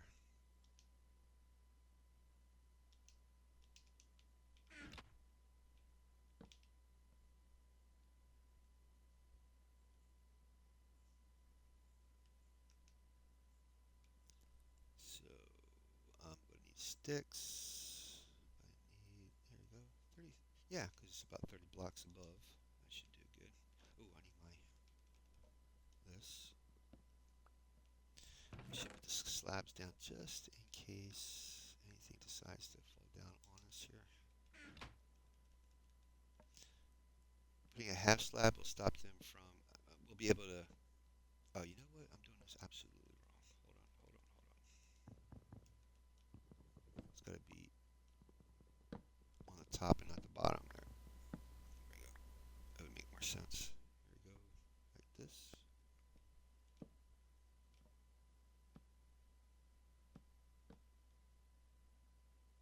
Now, if anything, I will get the iron out of there, but. Oh, yeah. You guys are probably shouting. Get the iron. Well, I have to smelt it. I have to smelt it. Make it ingots.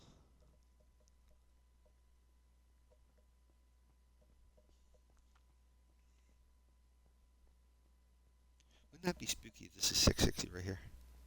Pretty close. Pretty darn close. Right here. I think 660 is right there, I think. And I just gotta go straight up. Yep. Let's see here. Get the ladder. Get the ladder out. Start working my way up.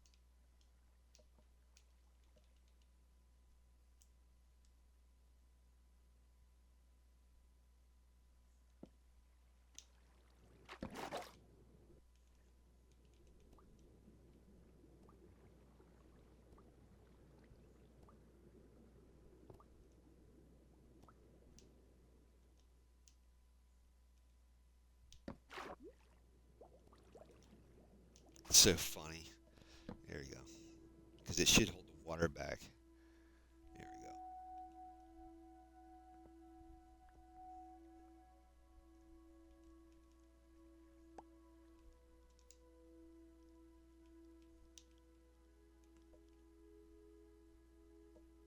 Now the cool thing about this is since we have the ladder, if there's anything that's going to fall down on top of this, the ladder will break it like dirt or gravel. And if it's water, the ladder will stop the water from rushing down on top of us too.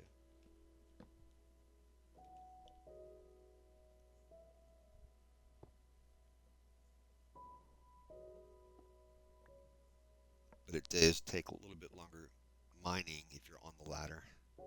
It's a little faster than being in water mining, but yeah.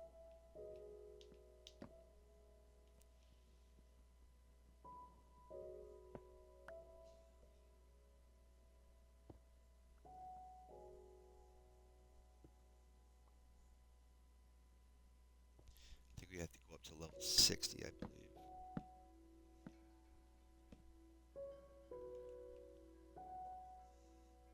If you're curious how I know where I'm digging, is just I'm facing straight upwards. I mean, I could put a torch down, but why waste it? Because nothing can fit in here except us. As long as you're putting ladders down, nothing can spawn, and there's no floor, so nothing can spawn in.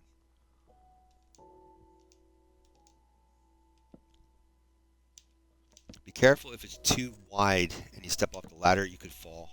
So if it's a single area, you're okay. But if it's 2 blocks wide and you're off the ladder, you would fall.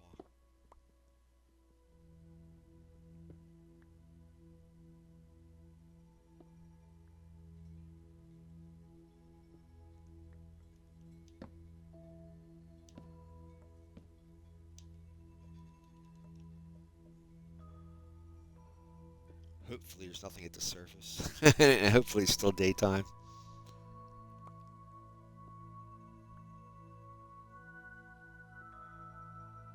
Okay, there's dirt.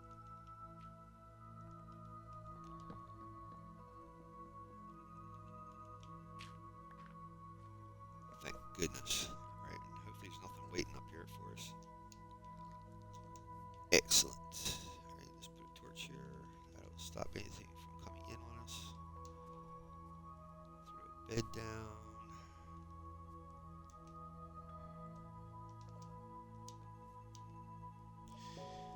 Just got to put a hoppers in and a golem, and we should get this thing running.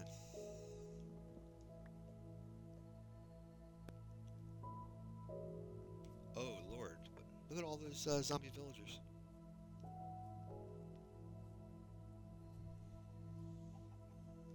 So I'll have them come out towards us. That's a shame, because if we had the potions and stuff, these guys would offer cheap trades. That's a shame.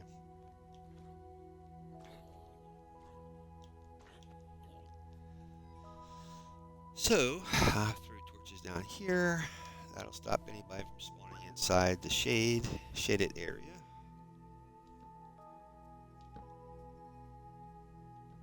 Alright, let's go and get our iron for the hoppers. And what else? I think that's it. Pumpkin. I need a pumpkin to make an iron golem. No, yeah, I do. I need a pumpkin for an iron golem too. I gotta make iron blocks for the golem, and I gotta turn this water off. If I have enough redstone, I could actually set up a redstone line to have a dispenser with water. First things first. Let's see what I got here. All right, let's put this there, this there, this there. Let's go get our iron.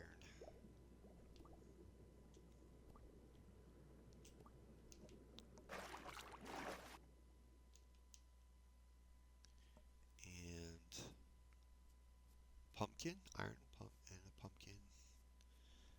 And I think that's it. We can have this thing running before I call it a stream.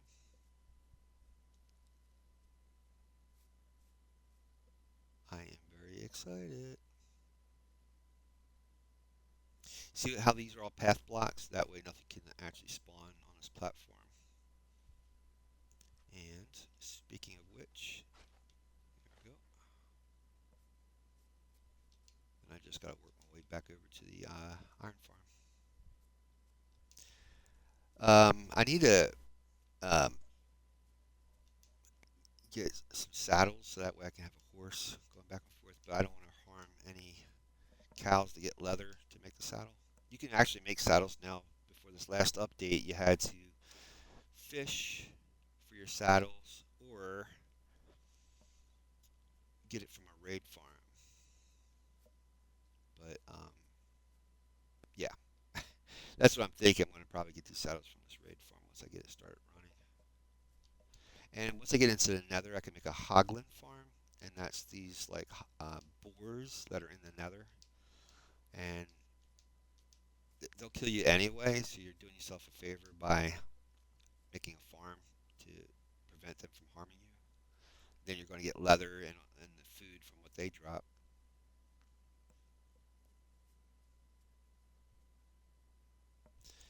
So I gotta remember. I think it's like 4 iron blocks and a pumpkin to make. No, 6. I think it's 6 blocks. And yep, I got a lace from that. I gotta put set these guys up too. Um, I'm gonna have to look that up because you can't just craft a golem. Let me see here. All right, how to make an iron golem in Minecraft? 4 iron blocks, 4 iron blocks, and 1 jack-o'-lantern. Well, not the lantern, but the face, like the pumpkin face. I don't, I don't know what I don't know what you call it, man. I'm getting hungry and tired at this point. Hold on. All right. Yeah, I need more picks. That'd be helpful. So let's grab this. I thought I had pumpkins here somewhere. Yeah, we might be using the glass for this stuff. Let's see. Sorry. Excuse me. Hello. Hello. Let's see what we can do. I need for.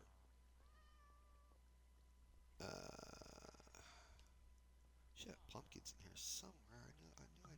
I got pumpkins. See, that's what happened. I'm telling you guys, if you see something, you're gonna have to grab it. Because later on, you're gonna kick yourself in the butt for not grabbing it earlier. Let me see. I think it's like 9 ingots to make a block, and I have no clue where the pumpkins were at. I knew I'd seen pumpkins. So 1, 2, 3, 4, and then the rest of that's going to be for making hoppers. Let's see, 3 hoppers I think would be good.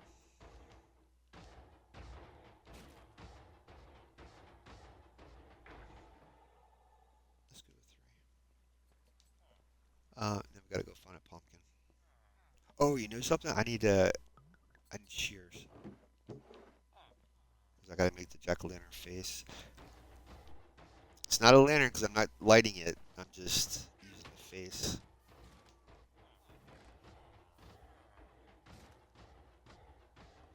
I used my shears? I used my shears.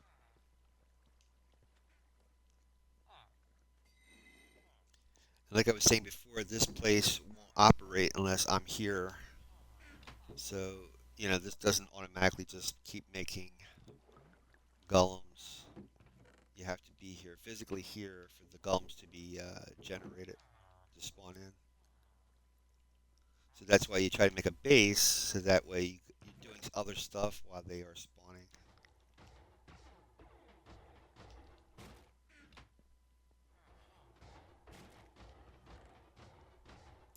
Wow, look how much iron I've used already.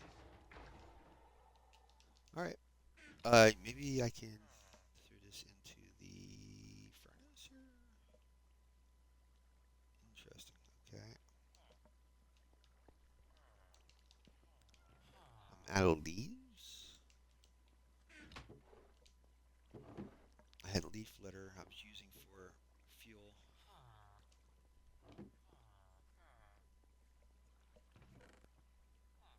Well, I can use these.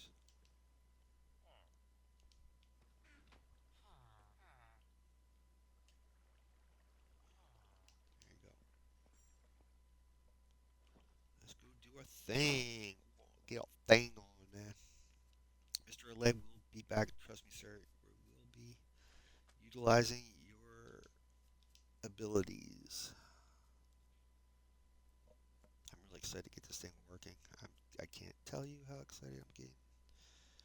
I'm so excited to get this thing going. Look at that contraption, man. My God. Yeah, I've got to start making a farm for sheep and all kinds of things, man.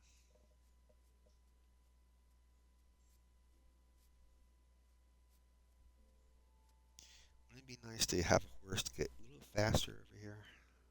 I could have used that boat, but I do remember seeing those pillagers in the water, and I don't want to take a chance of getting shot on the way over to that hole. Oh, a pumpkin! Thank you. I almost forgot. I gotta get this pumpkins. Shoot. It should be close to the village over here. It should be pumpkins. Yeah, we found that broken portal not too long ago, so we'll be in the nether once I get my totem of undying. We'll be going into the nether.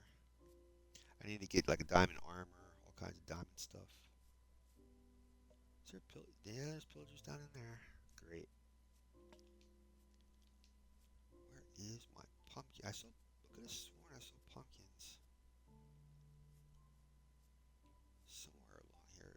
Well, I'll tell you what we're gonna do. We're gonna work, work our way over to the village, and I think there's pumpkins over there.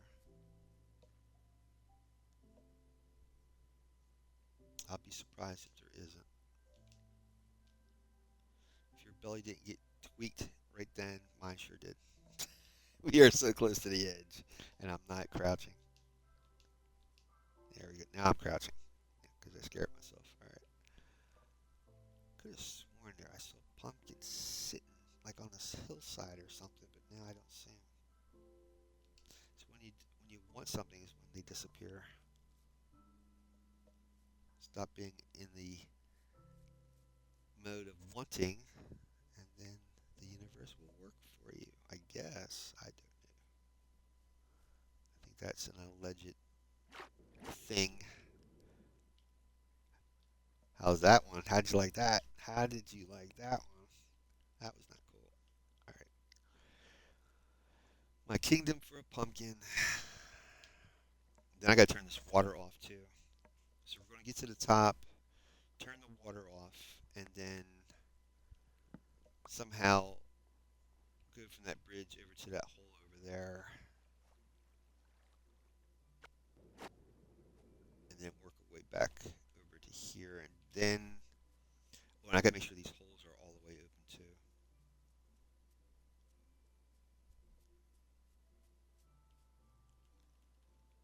This is gonna get tricky really fast because once that water shuts off, man, I think we're gonna get inundated with yeah, pumpkins, pillagers.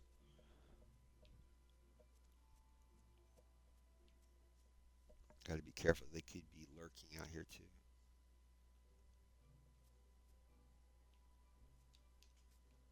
Wow.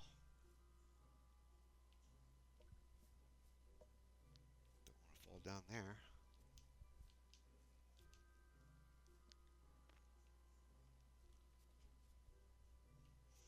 Could have sworn. Oh, don't tell me there's no skeleton over here. Yeah, it's a llama. Where are all those pumpkins? I saw. Oh, I got an iron golem. Yeah, but I don't want these guys to be unprotected though. No, no, no. Oh, thank God. Jeez. Hey, I might have a bad omen potion. Yeah, but he killed him. I didn't kill him. Good job, sir. Good job. Yeah, see the back before ominous potion. If I had killed that guy holding the banner, it would have started a raid right here, and this place would have been wiped out.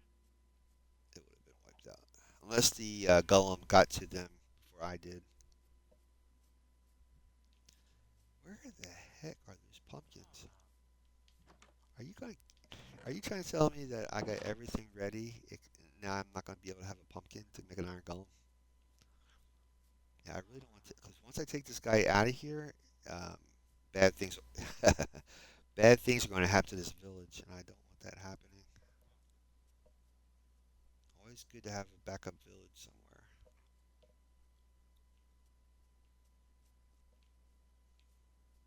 I cannot believe there's not a single pumpkin anywhere.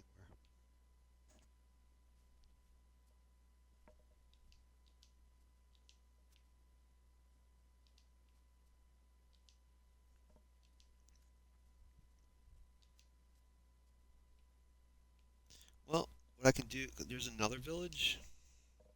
And as I walk towards the other village, we could run into pumpkins. So let's try doing that. You could ride llamas, but you can't control how you can't steer them. The hit like you have to like if you have a white llama with a carpet on it and a lead, you could pull it, and then the other llamas will follow that lead llama.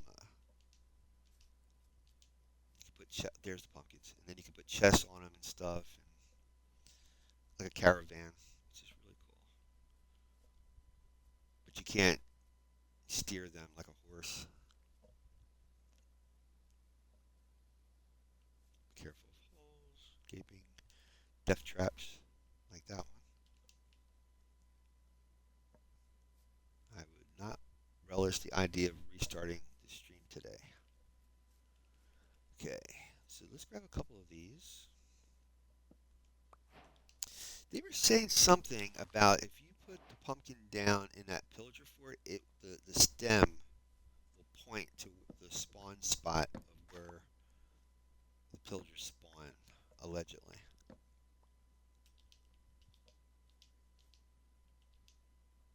I thought that was a pretty cool trick as well. All right, make sure I grab as much as I can out of here. Oh no, where'd it go? What? There it is. Gotta hear that pop. Okay, let's just work our way back to the fort.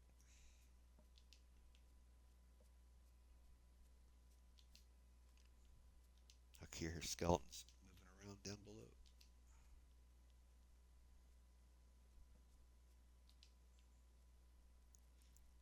Making sure I don't fall in the hole. No hole today, sir.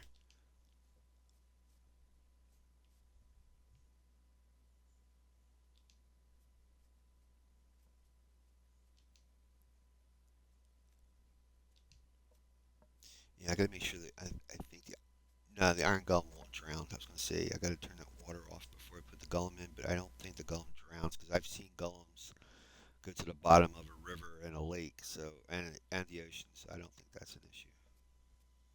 The problem is if that happens, you're trying to get them back up because they don't float.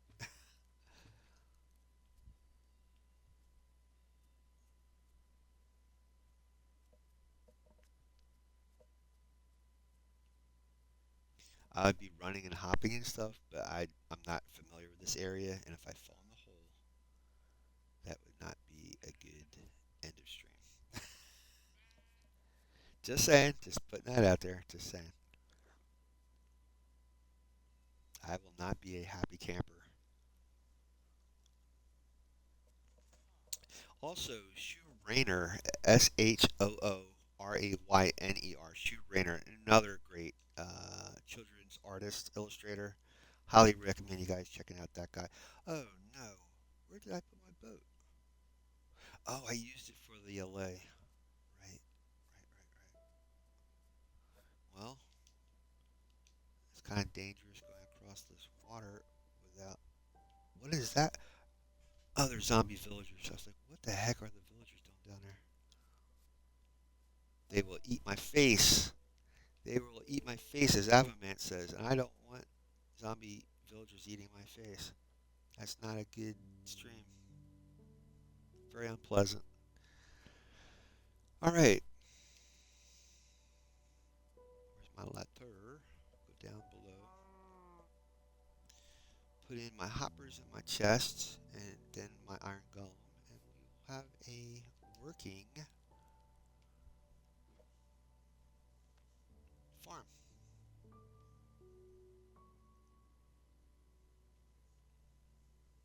I really should block this off because I don't need anything coming down here visiting us. There you go.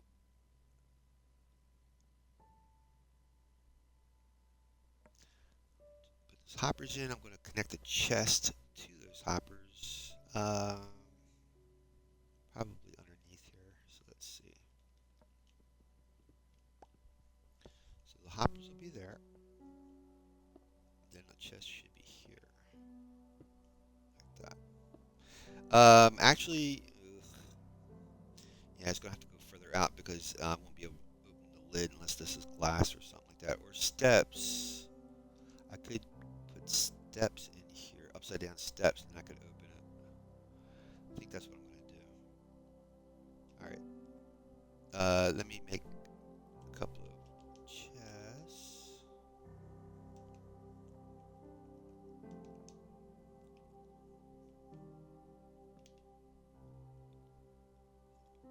Do I have enough? I got more wood in here. Right. Okay, get like a double chest is good. We'll put the first one here, and then you take the hoppers, put that in here like that. See how that little nozzle goes into it?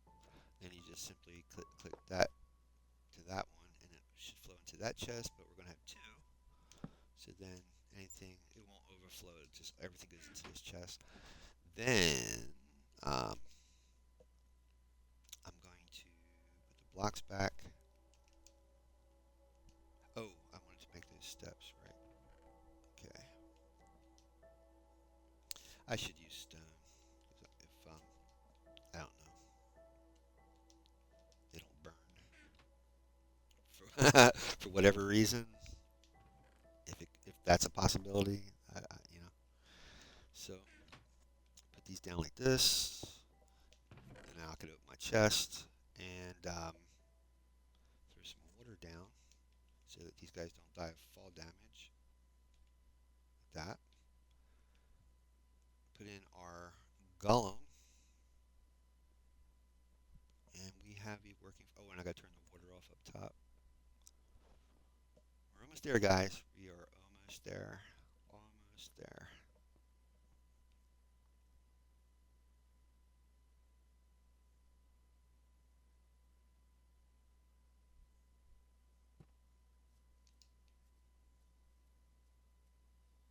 If I turn that whole area into path blocks, that should prevent anything from spawning in around there as we come up or down.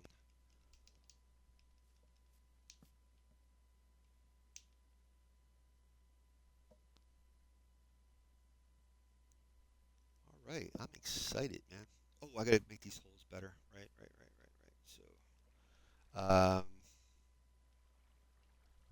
Okay.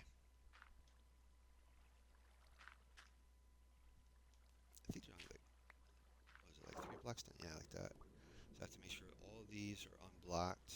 Ooh, I don't want to go down there. Well, if I pop out that block, the water should run straight to the edge there. Oh, there's, see, like that. That's cool. All right.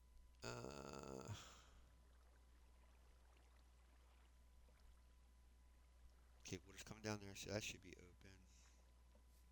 That should be open. Somehow my calculations were off somehow, but it's okay. You want the water to come right to that hole like that.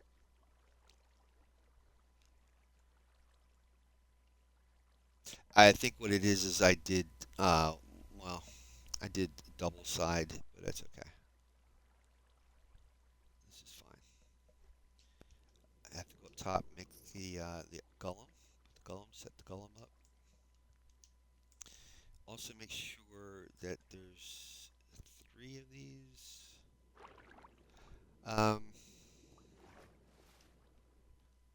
actually, oh, that's gonna be. I never considered that. The water's running down, so there's really no water there. Hmm. Let's set up our golem. I'm gonna have. Okay, bear with me, guys. And I gotta set him up so he doesn't walk away.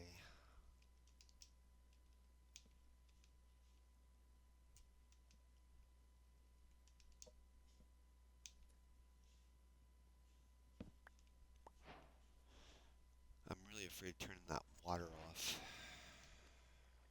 All right. Yeah, I can actually plug this up.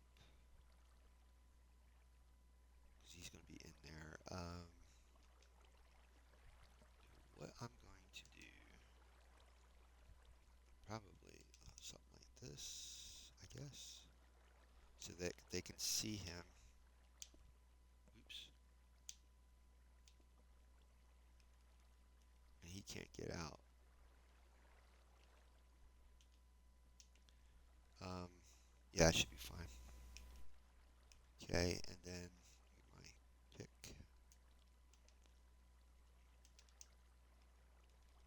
Somehow I feel like this is going to get complicated really fast, but let's just go for it, right? You take your iron, pop it in here like so, and then to the sides on either side, and then pumpkin, the face on it. If it's not facing the right way, it's not going to be good either. All right. It might be because I have these blocks around it. Yeah, I got these blocks around it. Shoot. See, it's going to get complicated. Maybe because of the water. No, I think there's stuff touching the blocks. Boy, I tell you.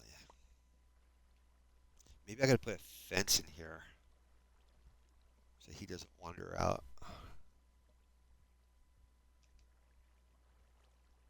Because he could step over. Yeah, I'm going to have to put a fence. I don't think I have a fence.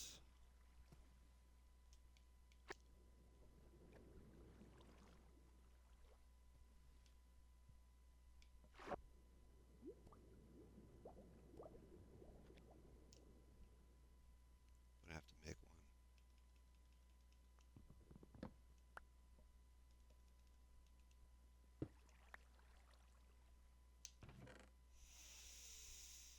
Yeah, I'm going to have to make one.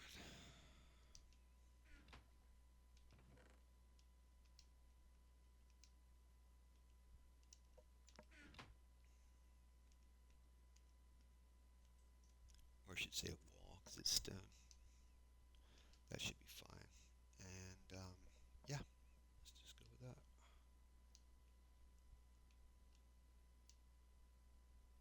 Put these back.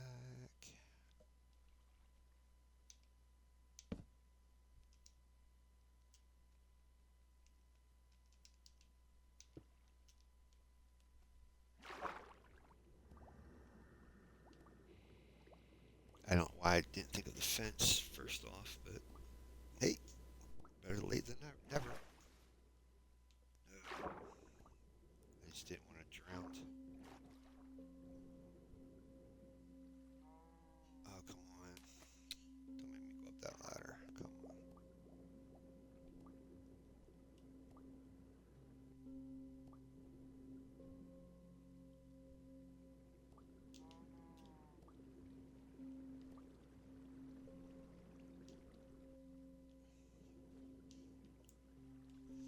Yeah, I'm going to have to, once I turn that water off, I'm going to have to put a proper water channel in here because this water's coming from the stuff up above, and when I shut it off, it's all going to dry up. So I got to fix that. And for our friend here, I need to set up, I guess, the wall.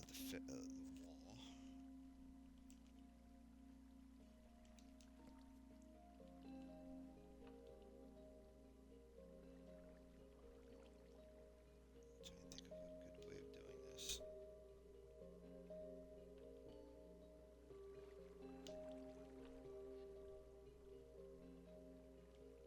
1, 2, 3.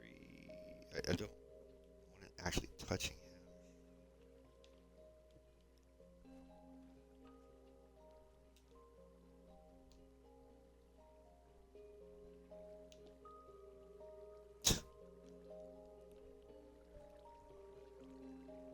Shoot, I don't think I. Oh, I can make a craft table here. Let's do that. There we go.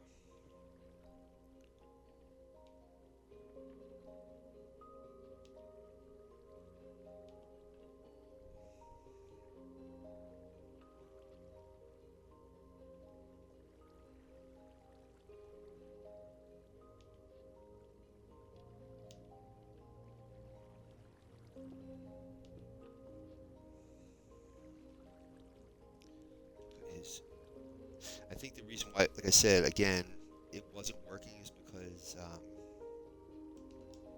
I had stuck blocks touching the iron blocks. So now nothing's touching the iron blocks. It should go on, or he should become or spawn in. Darn it. Come on, man.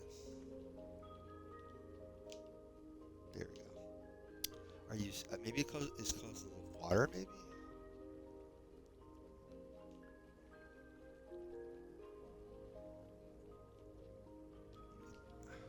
Okay, maybe I'll just put the fence here so this way.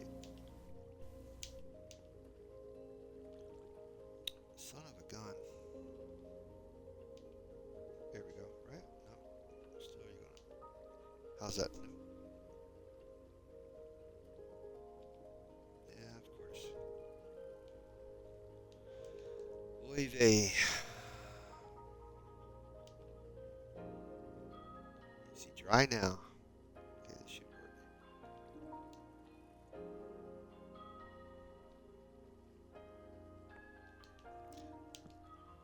Jeez.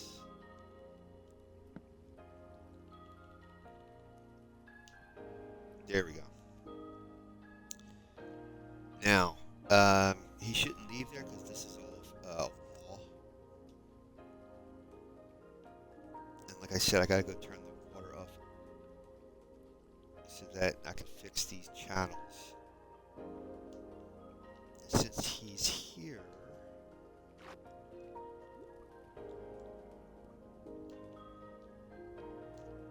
they should go after him. If anything spawns in, yeah, I'm gonna have to go all the way up top.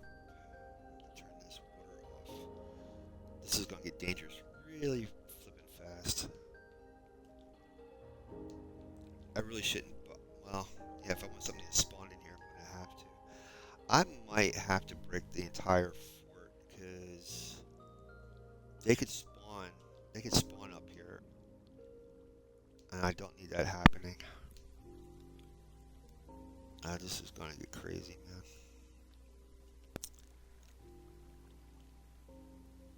I left the crafting table down there. I have to make a lot of axes.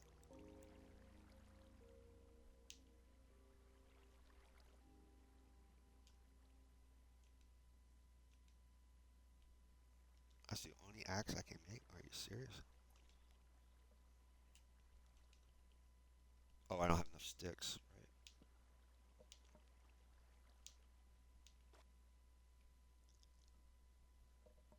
Yep, I think that's what's gonna happen, my friend. Ooh, I'm gonna have to break this fort because they could. Once I turn this water off, they could spawn up here. I don't want that happening. So I want to go to the surface up here and start breaking these blocks and just work my way down.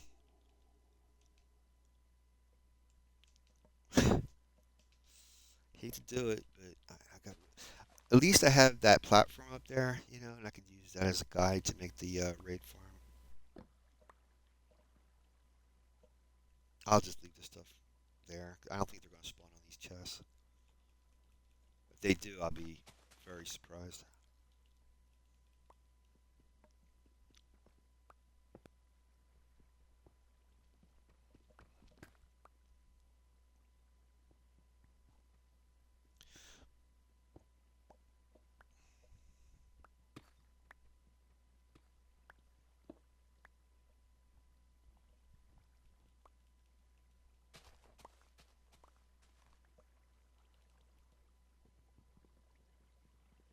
I could set it all on fire. That'd be another way of doing this, but yeah, I don't want to. Let me grab this water source. The other one should be okay, even though this might be the main one that's stopping them from spawning, but we'll see. We'll hear it as we go along here.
Okay, it's going to take me a while to keep chopping that up. So in order to see this thing, try to see this thing is going to work, I'm going to shut that water off and just jump ahead. Um, Before I do that, let me do a save in case something bad should happen. Um, I can restart from this point. I know that kind of sucks out all the joy of or the challenge of doing hardcore, but trust me, I've done this 17 times and I am so done of restarting my world. So what we're going to do is going to delete. This is the copy, right? Yeah, I'm going to delete this, and I'm going to copy this one. Yeah, that wouldn't be good, right? And copy that one. So if I die, I can just restart from this point. And there we go. And we're going right back into World 17. See, and I'll stop the water from flowing, and that will give me a good idea of how to make the channels on the holes. And just then I'll go down to the bottom and wait for them to spawn in. That's it. That should be it. The thing of it is I'm hoping they'll fall in the hole without shooting my golem. That's the other thing I'm hoping.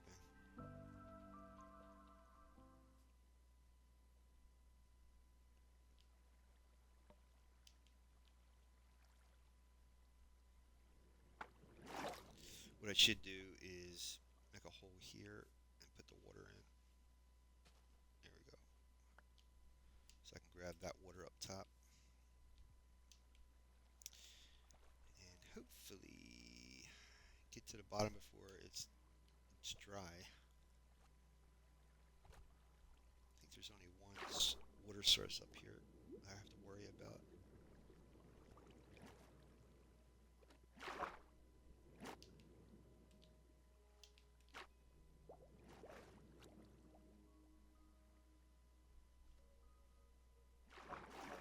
I might have to walk all the right way around because this is way up top, so this is kind of dangerous. I don't want to fall from this height.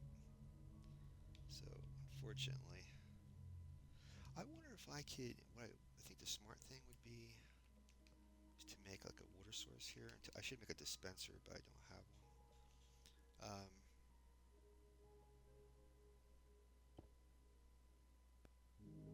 Darn it. Well, I can make it like this.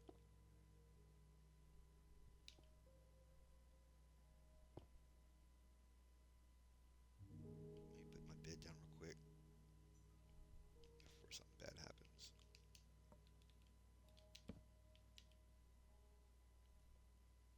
Tell me I'm not going to fall off this bed. Phew. Okay. I think before they did these recent updates, you could actually, I could have fallen off. Alright, so I'm going to put this here like this, and that's going to create my water source. For now, it's just going to be like this. I like to make an infinite water source, but for now, so I can actually walk up here. Um, yep, and I should put a torch up here too, so this way nothing visits us, because that's unprotected. This is path blocks, but those cobblestone blocks, stuff could spawn on that. If you put a torch, the light source will stop mobs from spawning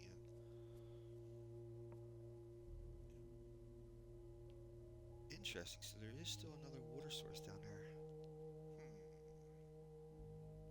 I could have jumped.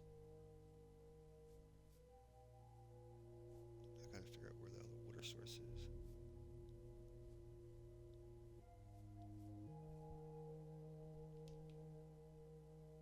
Make sure I'm in the right spot. I think this is it.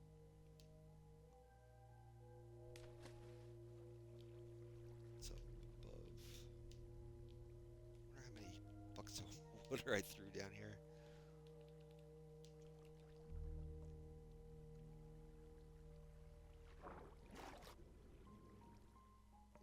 Well, I was petrified when I first initially did this, so I tried to put as many as I could, I think. There you go. Hopefully, anybody's going to spawn in on us. All right, that's all good. Now I just got to come down here.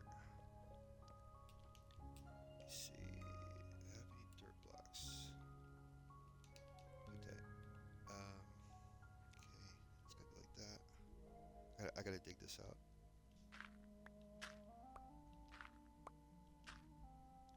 And interesting. See here, like that.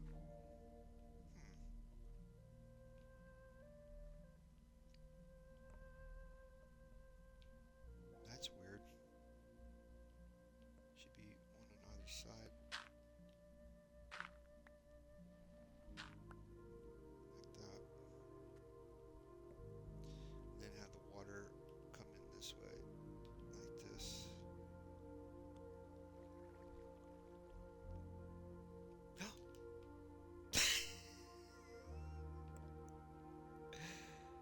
Yeah. Uh-huh.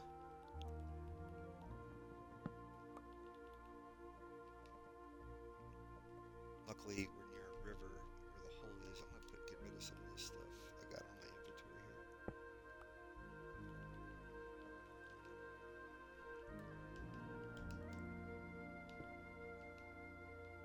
I gotta be careful because they could spawn in since I'm down here now. I'm at the right spot for them to actually spawn in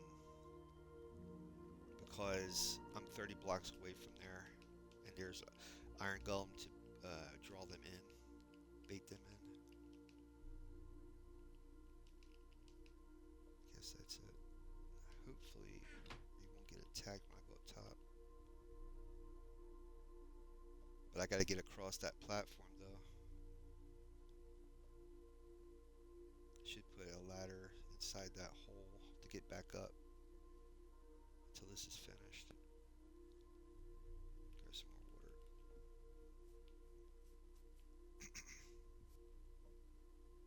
Should make like a water. What do you call that? Infinite. I should make an infinite water source out here.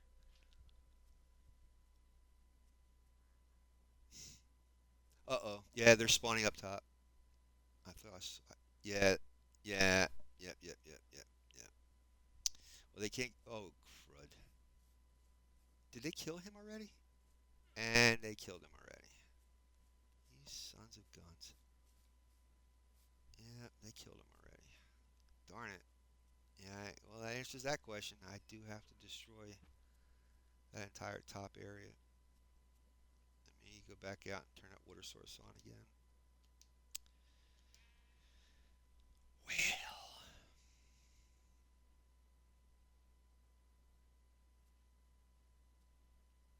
I'm gonna have to get more iron to make another golem. Well, I'll try to take as much out of there as I can before the stream's over. That's gonna take me a while though.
So it's pretty much good to go. It's just that I'm gonna have to break this whole fort down. I'm gonna have to go all the way, unfortunately, to the ground for this fort, or this. I guess it's called. Yeah, it's a fort. Um, but I won't be able to do that until next week 'cause my dinner's ready and I can't just blow that off. So, all right, let me find a good spot that I'll find you guys another raid. I mean, go to another channel, and then we'll be back next Friday to pick up where we left off. We're getting that much closer, guys. We're getting that much closer. Let me throw a bed down. Yeah, I knew that was going to happen in the back of my mind, but I don't know. I was kind of hoping we could have avoided having to destroy this place. But yep, it is what it is. You saw all the guys spawning on the upper platform, so yep, it's cool. Let me try to figure out where is a good spot to. You don't want to go over there. Gee, I don't want to go over there. We'll just go over to the village, I guess. Oh, I don't have a boat. Yeah, let's go down below. Yeah, this is kind of messed up. I gotta do this right. This is not lining up.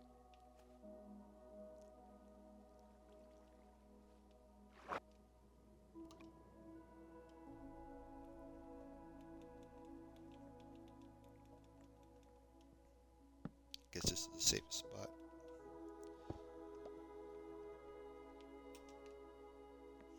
Yeah, I kind of was hoping we could have this running by the end of the stream, but unfortunately, the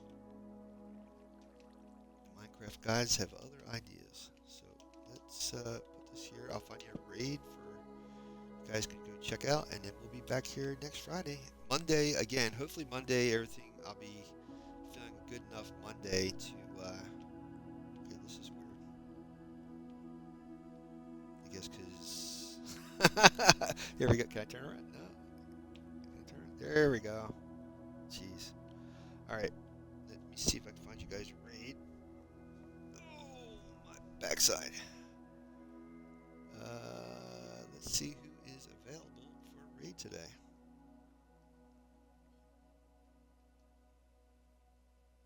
We have Bit Squid, Thaddeus Troy, Thaddeus Troy, the Destroy, I guess. I don't know. Ruby Rob.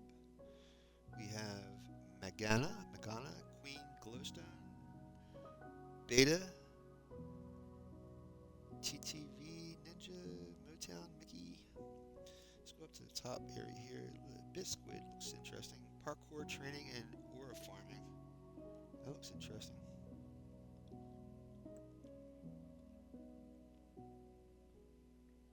But then we got Thadestroy doing solo survival. Let's go to Thadestroy. He looks like he's in the same boat I'm in, trying to get trying to get viewers. So my man, he's doing solo survival. He's been at 3,400 hours plus, 3,400 plus hours. So let's give Thadestroy all the support we can. 3,400 hours, God bless. 5 years. He's been 5 years on this solo survival world. Pretty cool. All right, we're going to go in Thad's room. You guys have a great Friday, great weekend. Check out Ryan Hall Y'all to keep an eye on the storm if you're up in the Northeast. And I will see all of you back here on Monday. Have a great day. Check out my YouTube channel. All my live streams go up to my YouTube channel. It's the same name, The Big Red 1967. I'm on X. I'm on Discord. I'm on Instagram, all the same name, The Big Red 1967. And my art channel is The Artsy Keys 67, Instagram and YouTube. Have a great weekend, guys. Thank you.